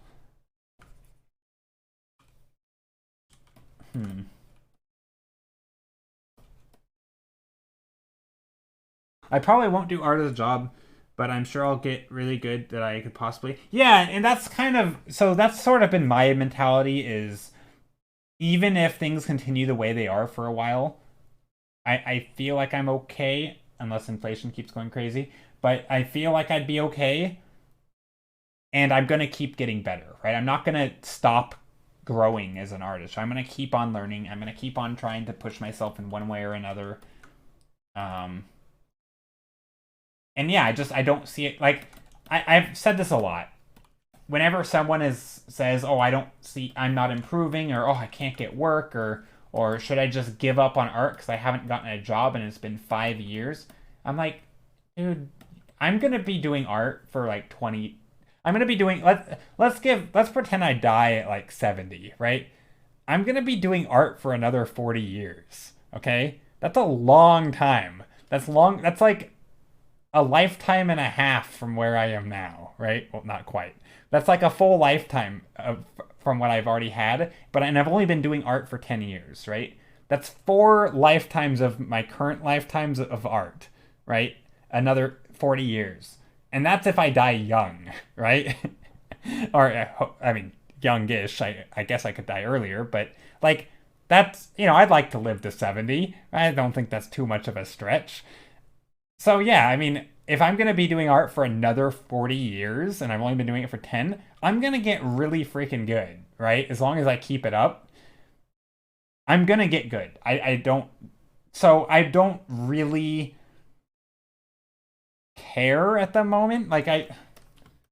Yeah, kind of like Monkey said. I mean, there's a point where it's like, do you have to do art? No, but if I got fired or something from my current job, I'm confident I can get another job doing art, right? I'm confident I can get an art job, but I doesn't have to be right now.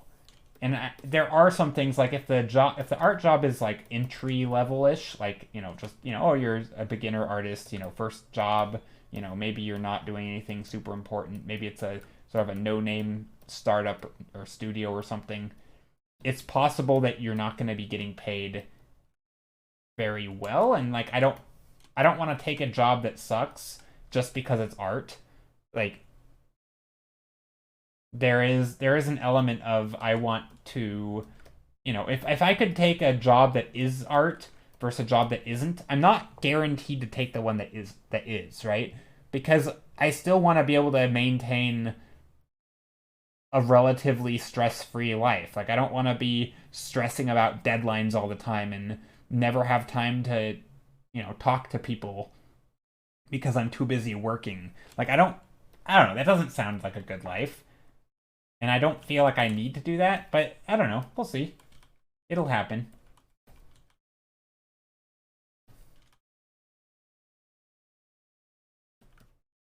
And I guess when I say I will be doing an art job by the end of the year, it's more like I will be doing commercial work by the end of the year. Because that's what I wanted to be doing. Commissions are fine and all, but I want more commercial stuff because they just it pays better. That you could get a concept art job in the future. Yeah, I think so. I mean, there are people. I mean, a lot of it comes down to me demonstrating my skills, and a lot of the times I haven't demonstrated that. Doing things like cutaways and sort of these isometric views where you're with lines and where you're showing that the you're really showing the design. There's a lot of that stuff that I haven't done a lot of, or at least I feel like I have the skills because I have the design skills and I have the drawing skills, but I've never really put them together quite in that way. So it's a little bit of process that I have to practice probably because I think that's sort of what they're looking for often.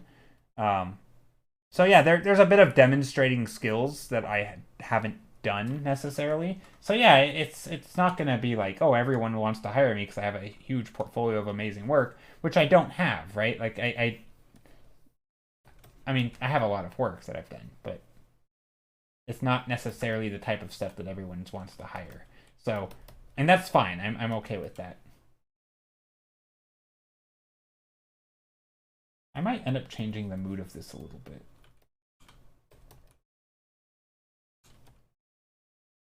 Also, I do not like this green light. Just feels weird to me.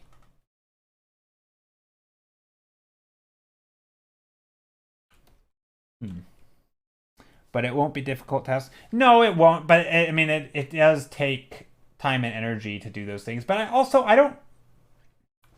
I mean, it really depends. Like, maybe I'm just a little bit too picky with the types of work that I would even want. And so a lot of times, like, I won't apply. Like, if I see a job that's like, oh, I could do that, but it looks like it's just a tedious thing that's going to drain me. I don't know. Sometimes I'm just like, I think I'll pass. So there's been lots of times where I feel like I see a job that I could definitely do, and if I applied, I could probably get hired, but I just didn't apply. I feel like that happens kind of often. So I don't know. I mean, I haven't really been looking, but yeah, it'll happen. It'll happen. I'm gonna one of these days, a month or two from now, I'm sure I will start doing the job hunt proper.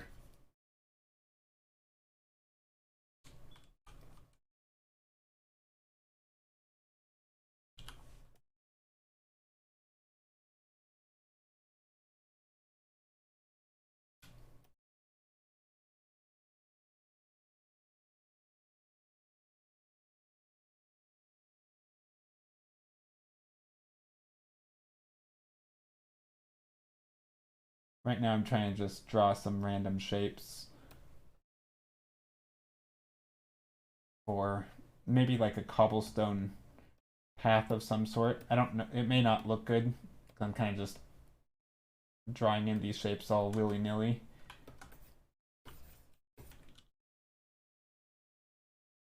Something like that, though. And then I'm going to select the inverse. Just paint in some of the shadows down here.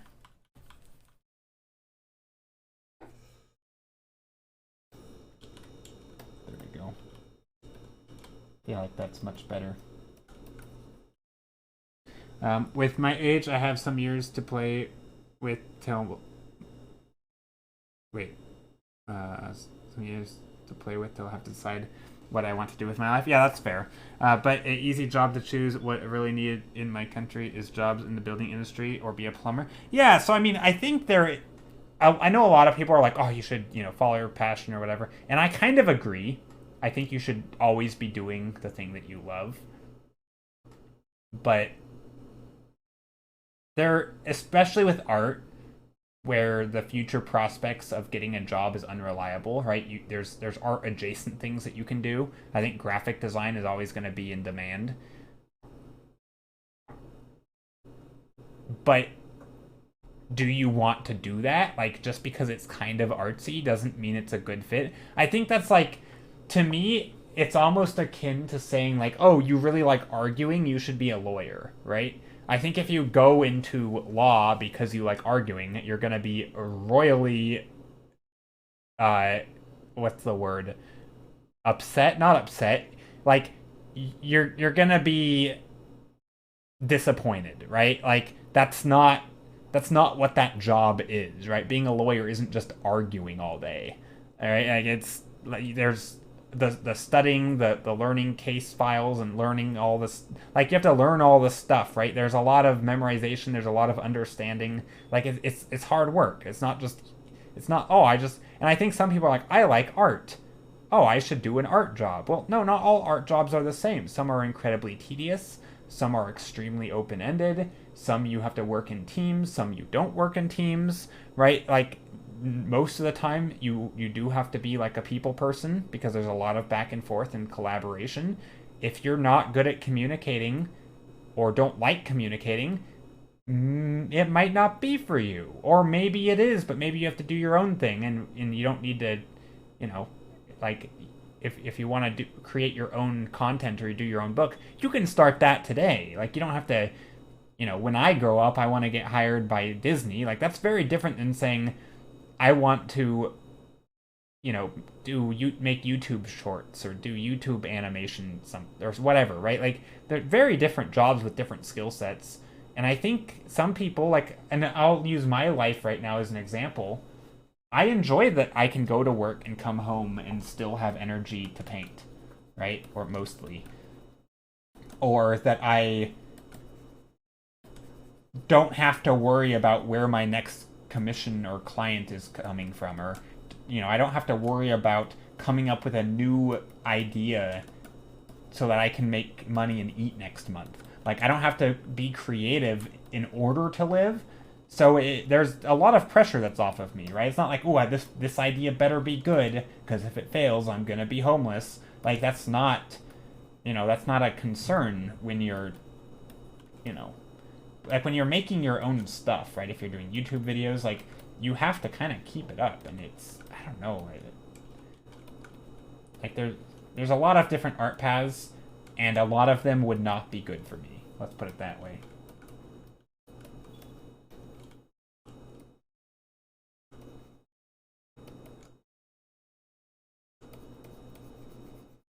And I do think art is a big one. I mean, I know, I'm not going to name drop, but there's a couple people who I know who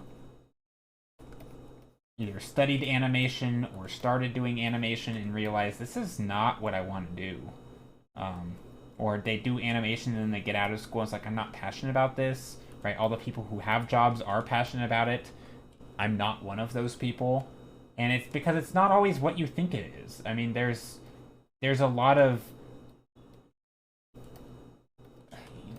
kind of doing what you're told, and it's not maybe as creative as you thought, or it's not as, like, yes, you could technically do your own animations and do your own content, but again, you have to be extremely self-driven, right? And some people like that, like the structure. If you're someone who needs that structure, working for yourself might more or less be out of the question. And if all of the art jobs that have a lot of structure are extremely tedious and boring, well, now you're in kind of a, between a rock and a hard place. Do you take a job that is extremely boring with structure, which you need, or do you just drown because you have no structure, but you get to do whatever you want? It's like that's not a good life. I don't know. So I do think having a part-time job is not a bad way to go about it. Or find somebody with a lot more money than you who can support your dream. I don't know. I'm joking on that one. You should be able to support yourself. But still, yeah. My biggest tip is always have a plan B and plan C and plan D with this art. Yeah, I mean, just keep doing it, keep getting better, and my philosophy with art is you keep on. It's like throwing pennies into the ocean. You know, each one makes a tiny little ripple. Most of those ripples just fade away into nothing. But maybe if you throw enough pennies into the ocean, in the same spot or even in different spots, maybe they'll eventually something will happen, right? Maybe they'll make a mound, you know, and something you'll sink a ship or something, right? Like that's a terrible analogy, but like the ripples are on their own aren't much, but you just want to keep on making waves, right? Find a sugar daddy, mama. That's not. Yeah, that is a paraphrase. That is a paraphrase. Just find a rich husband. Yeah, best option. Yeah, totally. But if you wanted your partner, you know, maybe, I don't know, some people have ideas of like, oh, I want my partner to also be an artist. Well, good luck. Good luck finding a rich artist. But yeah, you know, I guess it's possible. Never say never. Need to look forward to seeing the final on Instagram. I don't know if I will post this one on Instagram. Maybe. I don't post most of my work on Instagram, to be honest. Most of it never turns into anything. I don't know if that's bad. But like this one will make it. Oh, not that one. That's not. Oh wait, yes, this one. So this one will make it to Instagram. This one I'm pretty happy with. I did this one last stream. But I don't think today's will make it to Instagram. It's not really turning out to be my favorite painting of all time. Architecture for me is still in a weird spot. Mostly, and I know this is so, it's almost ironic coming from me. I guess it's, yeah, it's something. I don't, maybe not ironic is the right word, but it's something when I say, I feel like it doesn't look like the paintings that I want to paint when I paint architecture. Maybe it's the color palettes, maybe it's the way that I'm using some lines and some. Again, I don't want to say style because I think there's a lot more to it than that, or I guess style is a complicated thing, but it's kind of like that, right? It's like I haven't really found the way that I like painting architecture. I like it in theory, but the outcomes are not typically my favorite. If it's far off enough and distant enough, I'm okay with it. But I understand that, you know, it could still look nice and be okay. What if I put this all dark back here? You still have a VOD of streams? Yeah, I still have the VOD of streams.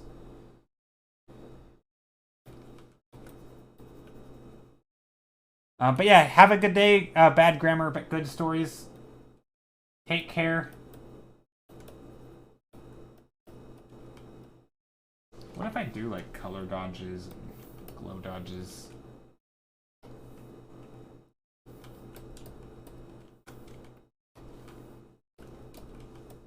But yeah, Steph, I like your paraphrasing there. It's my advice for living as an artist. No, I don't know. It's not my plan. I don't really care too much. I mean, I'm a very low maintenance person. Let's put it that way. I mean, because I support myself at the moment, and it's yeah, very very low maintenance. Let's put it that way. Or very frugal. I guess I'm frugal. That's the word. Because I don't spend a lot of money because I don't have a lot of money to spend. And yeah, I can fend for myself. Anyway. Ooh, this could be like sunny thing.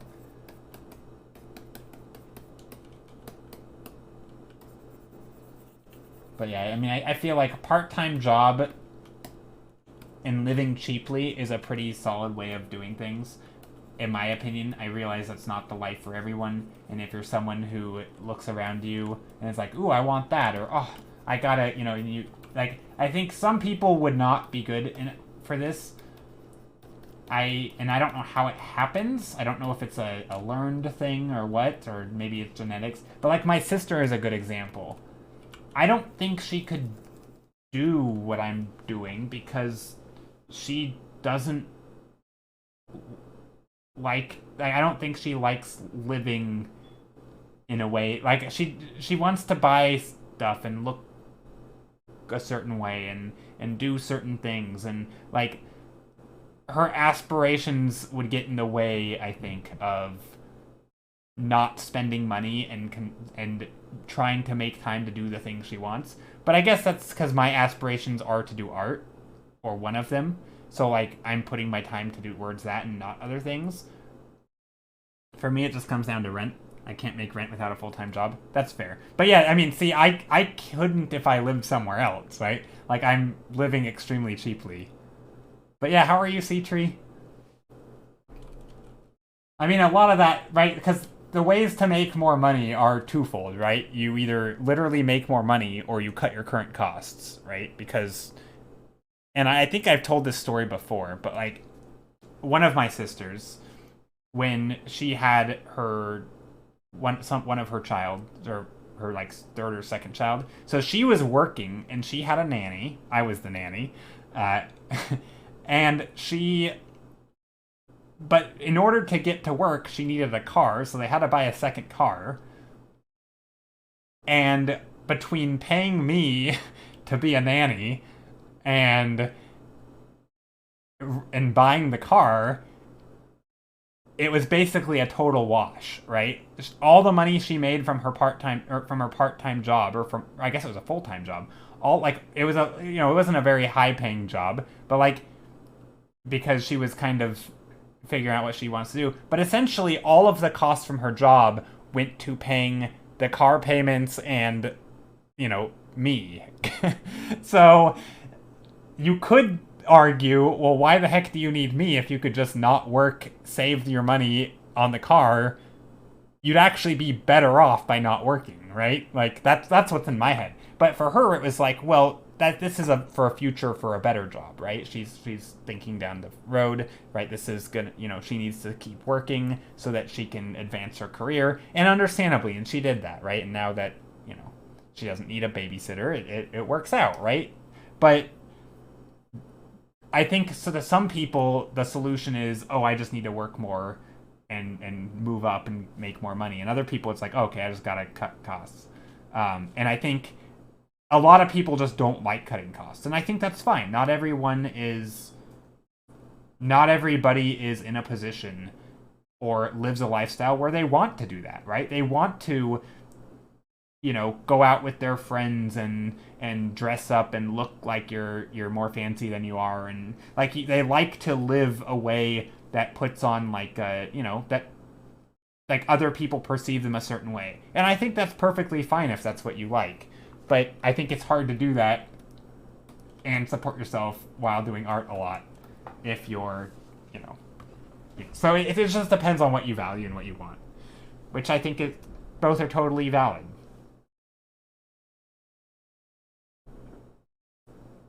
$2,500. Wait. Childcare, so a friend of mine might not go back to work after the daycare. I mean, that's a lot more than I make a month. I'm also part-time at like a low-wage job. But anyway, look closer to the left of the building. I think there's something wrong with the shape. I post something at Art Corner Chat. This shape? Yeah, that it has issues with perspective. Let's take a look. Art Corner Chat. What are you posting?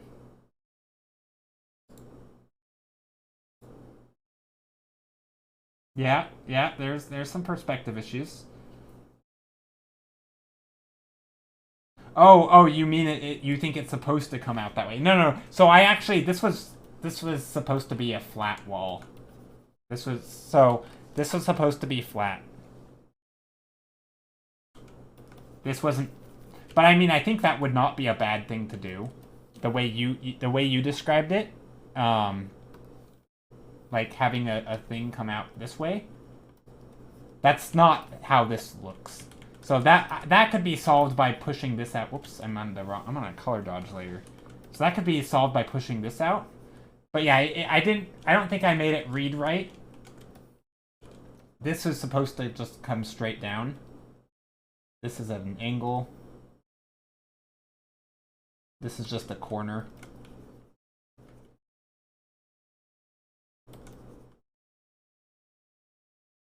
There's not really any architecture to this, though, so it looks funky. And the perspective's probably a little bit off. But yeah, that's a good thing to notice. I think probably, yeah.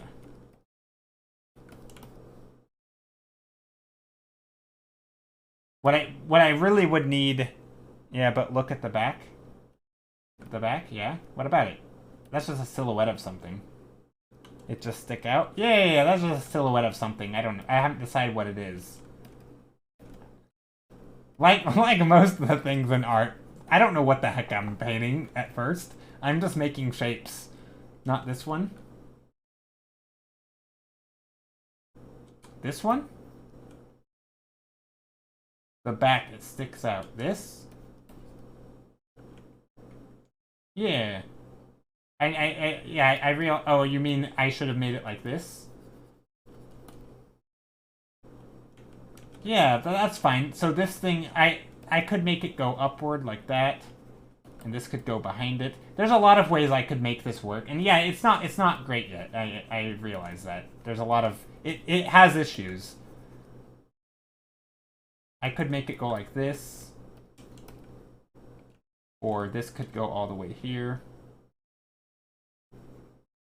Because, yeah, this sticks out. This is at a weird angle. And I realize that. Like, I'm intentionally making this at a weird angle, right? And I realize, obviously, there's issues. So the fact that it's unclear to you means it is unclear and it has issues. Right? But this is the square. Right? Oh, this is kind of like that. Let me get a tablet. Yeah, I think you're seeing a problem and you're proposing a solution to it, and the solution is not what I'm gonna have in mind. I think that's the issue. I think I understand that there are problems with this, because there absolutely are.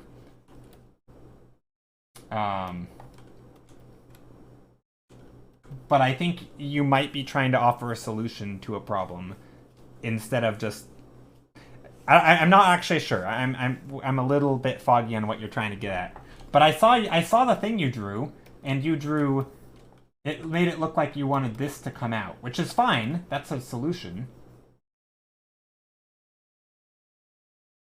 Yeah, work in progresses are just that. Yeah, and that's a solution, right? We could have made this come out. But I'm just kind of inventing architecture. I mean, I don't know what I'm doing. This is gonna look terrible for a while. And it might be the case that you can put into words better than what I'm figuring, you know. Then, like, maybe I see it, maybe there's a problem, but I can't quite pinpoint it. And this building's not symmetrical, right? Which I think is obvious. I might bring it out this way, though. That might not be bad.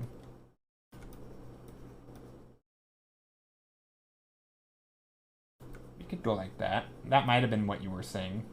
But that was, again, not required. And then this can come down here. Let me give a little awning. I'm not too good at English, and that's the biggest issue. Yeah, no worries. No worries. But yeah, like C-Tree said, or wait, was that C-Tree? Yeah, like C-Tree said, I think. Wait. Yeah, it's a work in progress. So it's okay. I mean, this is still you know, this, if there's issues, I'll solve them before I post it anywhere.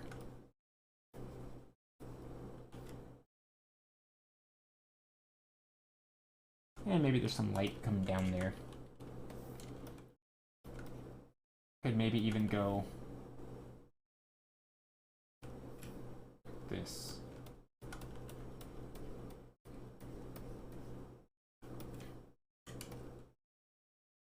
That looks funny.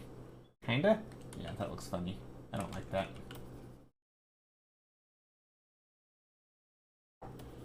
It kind of looks like a barn. I think I like it. It'll look good. It'll look okay for now. I should stop worrying about all these little things, though. I don't know what this is, but I still like it. Maybe it's like an old... or maybe it's like an old broken down, like, the scaffolding of something.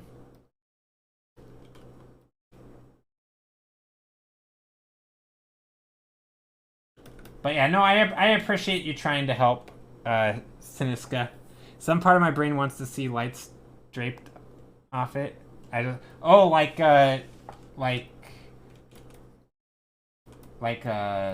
Christmas lights?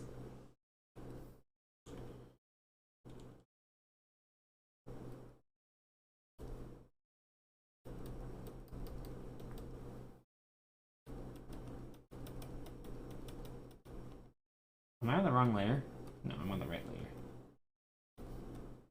It's not very spooky anymore.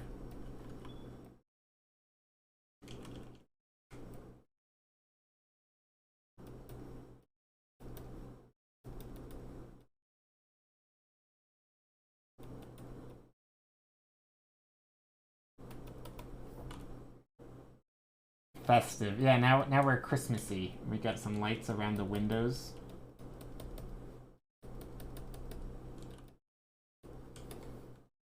There. Now it looks like a little pub in the middle of nowhere. Yeah, it looks kind of weird. I mean, I kind of like it. It's definitely is not spooky anymore. Also, we probably should have had... I don't know what the heck's going on here. I literally haven't done any... Yeah, we can still put lights on these sides. And down here.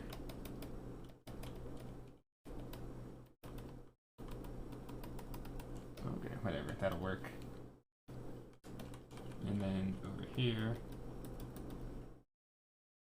Yeah, we're going festive here. We're going Christmas lights. I assume there's roofs over here. I'm just gonna put little dots. I assume there's windows over there that I can't see. They're probably behind this little barrier thing. There we go. Thank you for the follow, Taro. How are you? Citri, I don't know if I ever asked. What do you do for work? Are you allowed to share? Is it super secretive? Not that it matters. I don't know. Asking about people's jobs is kind of... I saw a Reddit post, unpopular opinion, where asking what other people do is rude or something. Or maybe it wasn't rude. Maybe they were on the other side. I don't remember what their stance was. But I don't know if it's rude or not, but I don't know. I'm always curious what people do. You're in IT? Okay. Gotcha. Hey, Trufo. How are you? Am I saying your name right? Trufo? I never know how to pronounce the AEU sound. Because I'm American.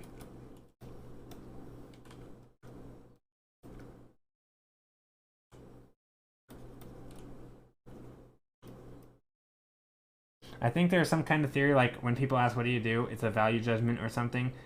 Yeah, well, I'll admit, I feel that, because whenever people ask me what I do, I mentioned this last stream, I feel like I have to justify why I'm in the situation I'm in, which is I don't do art as a job, and I'm not, like, and I'm working, like, I don't know, like, I do work a low wage, basically a brain dead job part-time. Like, I don't know, I feel like I do have to justify it, and it does kind of suck, but I feel like it's I don't know. I don't think it's rude to ask about career jobs, just the judging. Yeah, but I think the judging, I think Citri's right, that it's like the only reason some people want to know is to make that judgment. Like, should I respect you? It's kind of like saying, So, and I'm not claiming people who ask me this have this opinion, but you could imagine a situation where someone comes in and is like, oh, I'm looking for an artist to learn from. Like, oh, I'm a young artist. I think your work is nice. Do you work, do you do art professionally? And someone's like, no. It's like, oh, so what you say isn't important then, right? You don't have the status to talk about, why should I listen to you on how to learn perspective if, or whatever, or color theory if you aren't even a professional, right? So I think there's an element of that, but not obviously that's not the whole story, right? I think people are just curious what other people do, but I don't know. I think it can be yeah. I mean, I think there probably is a little bit of value judgment there, but status is important to people. I think it's been important in evolution for a long time, and I think it's probably part of us that we do care about status, whether we like to admit it or not, a little bit at least. That's my hunch. Like, I think I can fight the impulse to care, right? But I think sometimes I have to remind myself, right? Like, oh yeah, just because you don't have a job, like maybe you have different values in life, or maybe something really bad happened and you had a major life setback. Like, I don't know, and I shouldn't be judging you for it. But I still have to kind of like check myself a little, because I do think it happens. Or someone who is in a clearly very well-paying job and made a comfortable life, it's like, wow, that person really has it together, right? There's an element of that, and yeah, I think it happens. I mean, it's nice to be on like the moral high ground, be like, I don't care about that, and I really don't, but I think my brain does. I think my brain cares about it. Relate 100%. I worked for a decade and a half as a storyboard and concept artist and quit years ago. It's so weird how status infects the perception of art. Your work is great, by the way. Thanks. Yeah, I mean, I'm not saying I'm like, obviously the same as, art-wise as someone who actually has a lot of professional experience. And this painting is a disaster in that regard, because I was literally just talking about perspective, and this is, not my finest work, but that's okay. I'm just, having fun. By the way, hello, Eschwinder Art. I don't know how to say your name. I am actually getting ready to end stream, but I guess I can recap what I did today, or what I normally do. Yeah, I can recap what I did today. If it saves. My computer is a potato. But yeah. That's cool, though, that you worked for a decade and a half of storyboarding concept. I always feel like storyboarding would be really cool. I imagine it's different than what people imagine it to be, but I feel like it'd be cool. What am I doing here? Let me open up the thing that I wanted to open up. Because today's paintings doesn't really demonstrate a lot of... So, like, I typically start every stream with a bunch of little idea sketches, and then I take one of them, and I scale it up, and I keep painting on it. Oops. So, like, last stream, this is what we did. We did a bunch of little thumbnails, or not thumbnails, idea sketches, right? We're gonna clarify. I know they're the same thing, but kind of there's so many different reasons you can thumbnail. But anyway, yeah, we did a bunch of little idea sketches. We picked this one, we scaled it up, and then painted on it till the end of stream, and this is what we ended with. I think I'm gonna work on this one more though, because I like it. I like the vibes. The colors are fun. But yeah, so, and then what we did today is a little house, a spooky house, which was this one. We scaled this one up and worked on it till the end of the stream. So I'm not a huge fan of this one. I don't think I'll ever post anywhere. It's probably gonna go into the bin of all the art. The ocean of folders. So here's my ocean of folders, all of with, if we click on this one from a few days ago, we have all of our thumbnails and the art that came from it. And yeah, just any one of these has all the thumbnails and the art, more thumbnails, more art, So yeah, most of these will never make their way to social media. And yeah, that's okay. This one's I still need to post, though, I think. Anyway, there's my folders. Beautiful. All right, we are gonna end stream, I think. Well, maybe not. Maybe I'll paint on this for a bit longer. It has a sci-fi feel. Yeah, it does have a bit of a sci-fi feel. I think that the house shape is very unusual. It almost reminds me of like a. Yeah, I don't know why, but I think or wait, did you say this has sci-fi feel? I mean, this kind of. I don't really get sci-fi feel from that. Maybe Alien Planet vibes, I guess. But this gives me sci-fi feel, but I think what does it for me is this. I think this structure gives me that, like, you know, this, like, flying saucer look?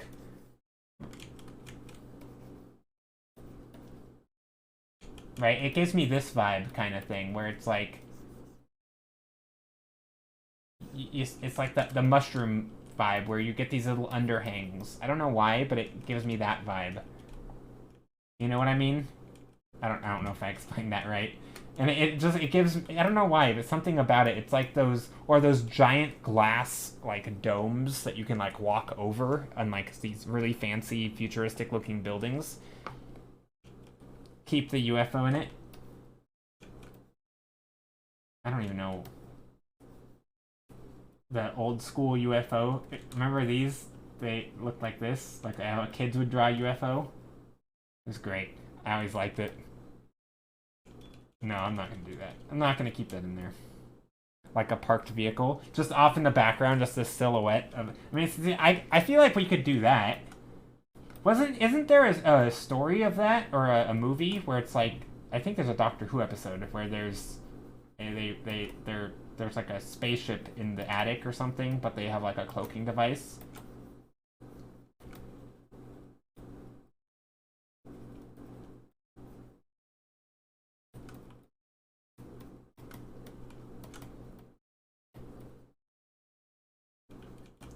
Just a random UFO back here. Maybe it's cutting.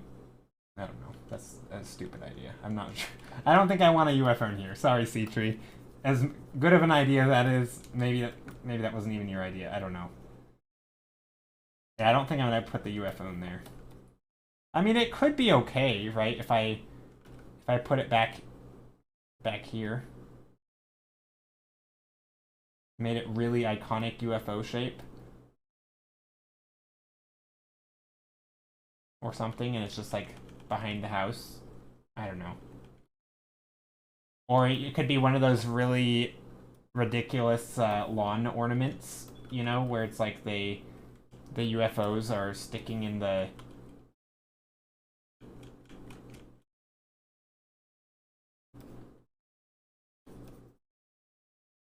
It's just like sticking in there like that, kind of, just hanging in the ground. Or however they do it. I guess it's the other way, right? That.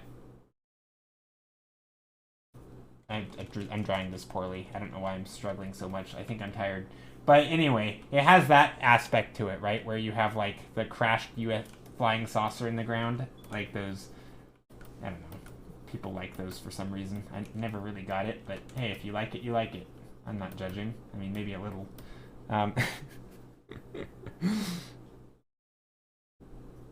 I feel like judging people is okay as long as the person who's getting judged doesn't care too much about the person who's judging them. Like, what do my judgments mean? Just kidding. You shouldn't judge others. Okay, so yeah, maybe, you know what, I'm gonna put some leaves up here and then we're gonna call it done.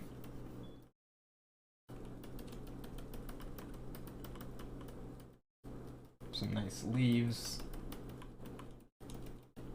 To make it slightly less spooky. Also, all the back trees have leaves, so it would make no... It doesn't make a lot of sense to not have leaves on these front trees.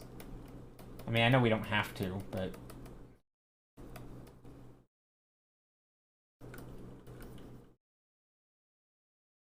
There we go. Are you keeping the light? Yeah, I'm keeping the lights. Why not?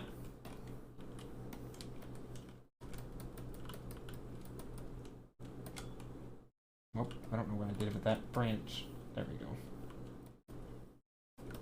And we're gonna put some stuff in there. Maybe some of these are a little bit darker. Just to guide the eye, I guess.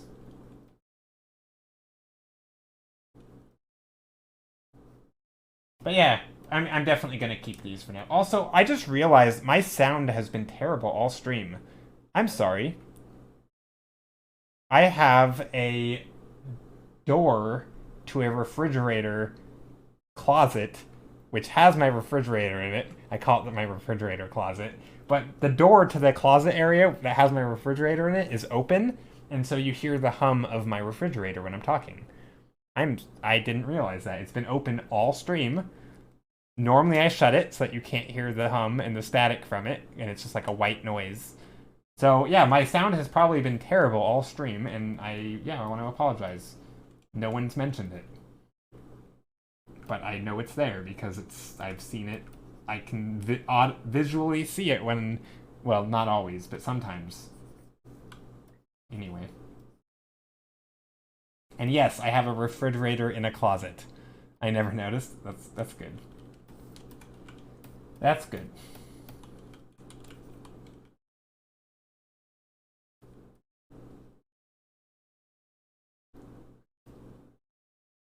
It's there, but it's not that. No, but it could just not be there.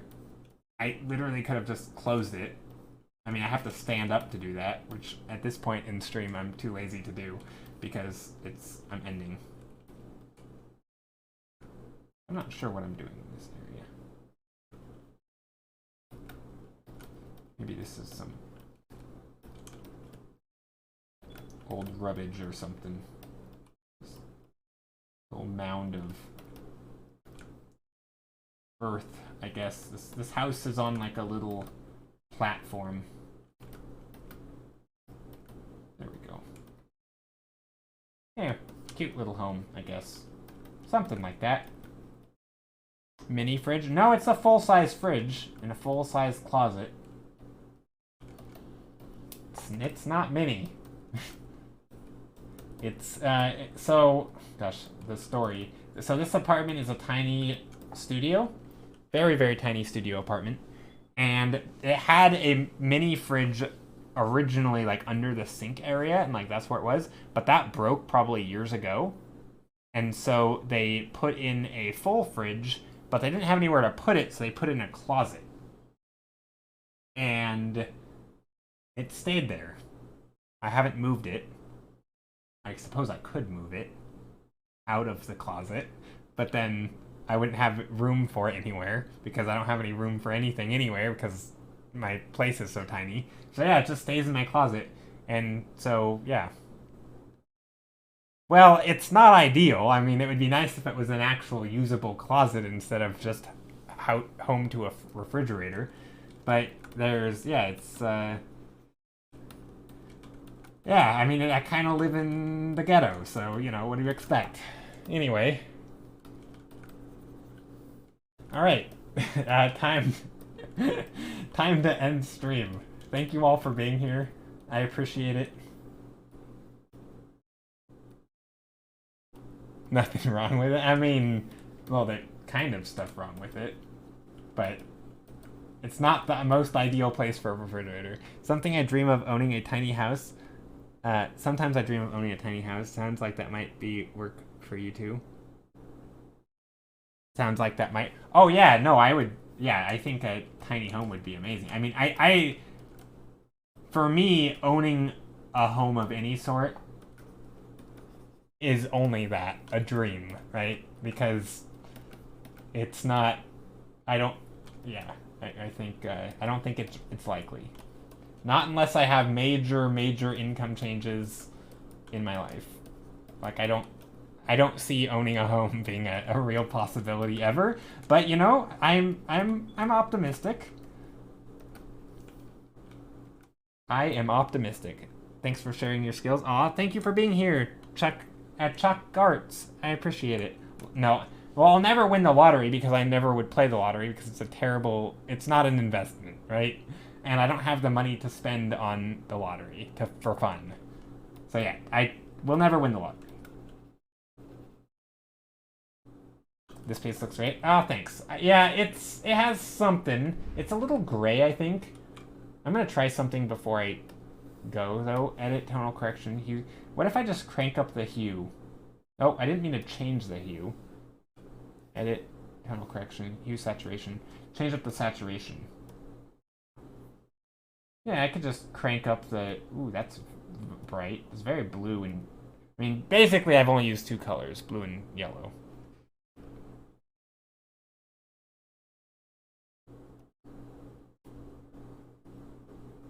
I'm gonna crank it up a little bit.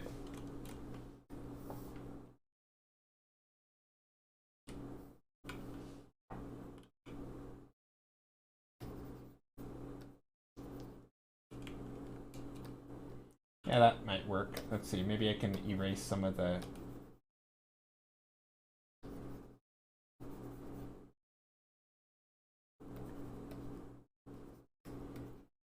There. That's something. Anyway, thank you all for being here. I really appreciate it. I will be live on Monday. Next Monday is my next stream. And yeah, I hope you all have a really good rest of your weekend. I do have a Discord if you'd like to come hang out. And yeah, I mean, I'm not gonna be hanging out today in Discord probably, but Sundays we do. I'm gonna be painting tomorrow in Discord on Sundays in the morning. We do a couple hours of just hang out and arting. Also do an hour of like watching tutorials and various things. We do that first, and then we paint. Yeah, anyone's welcome to hang out.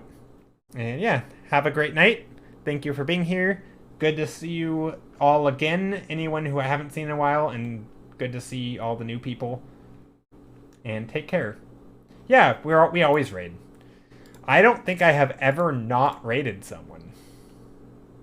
In all my years on Twitch. I sound like a super old person when I say, in all my years. No, but yeah, I don't think I've ever not raided anyone. I've always raided. Ooh, Polly's online. That's fun. Been a while since he's been on.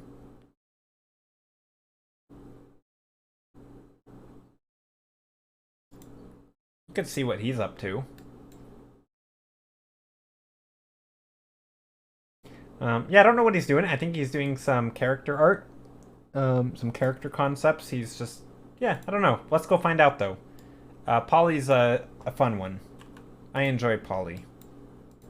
And he's not often online when we end stream. So, yeah, let's go over there. Thank you all for being here. I appreciate you. Again, I've already said all this, but it bears repeating. And yeah, be well. Have a good rest of your week. Or weekend. And, what else? Do I have any notifications? Oh yeah, we have a raid call. Yeah, raid call. We're gonna copy-paste the raid call. And there's my schedule. Monday, Thursday, Saturdays at 11 a.m. Pacific Standard Time. Or Pacific Daylight Time. I don't even know. 11, whatever time it is now. Yeah, it's 11 a.m. Pacific Time or 8 p.m. Central European Time, if you're a European person. And yeah, see you Monday. Bye. Bye, bye, bye.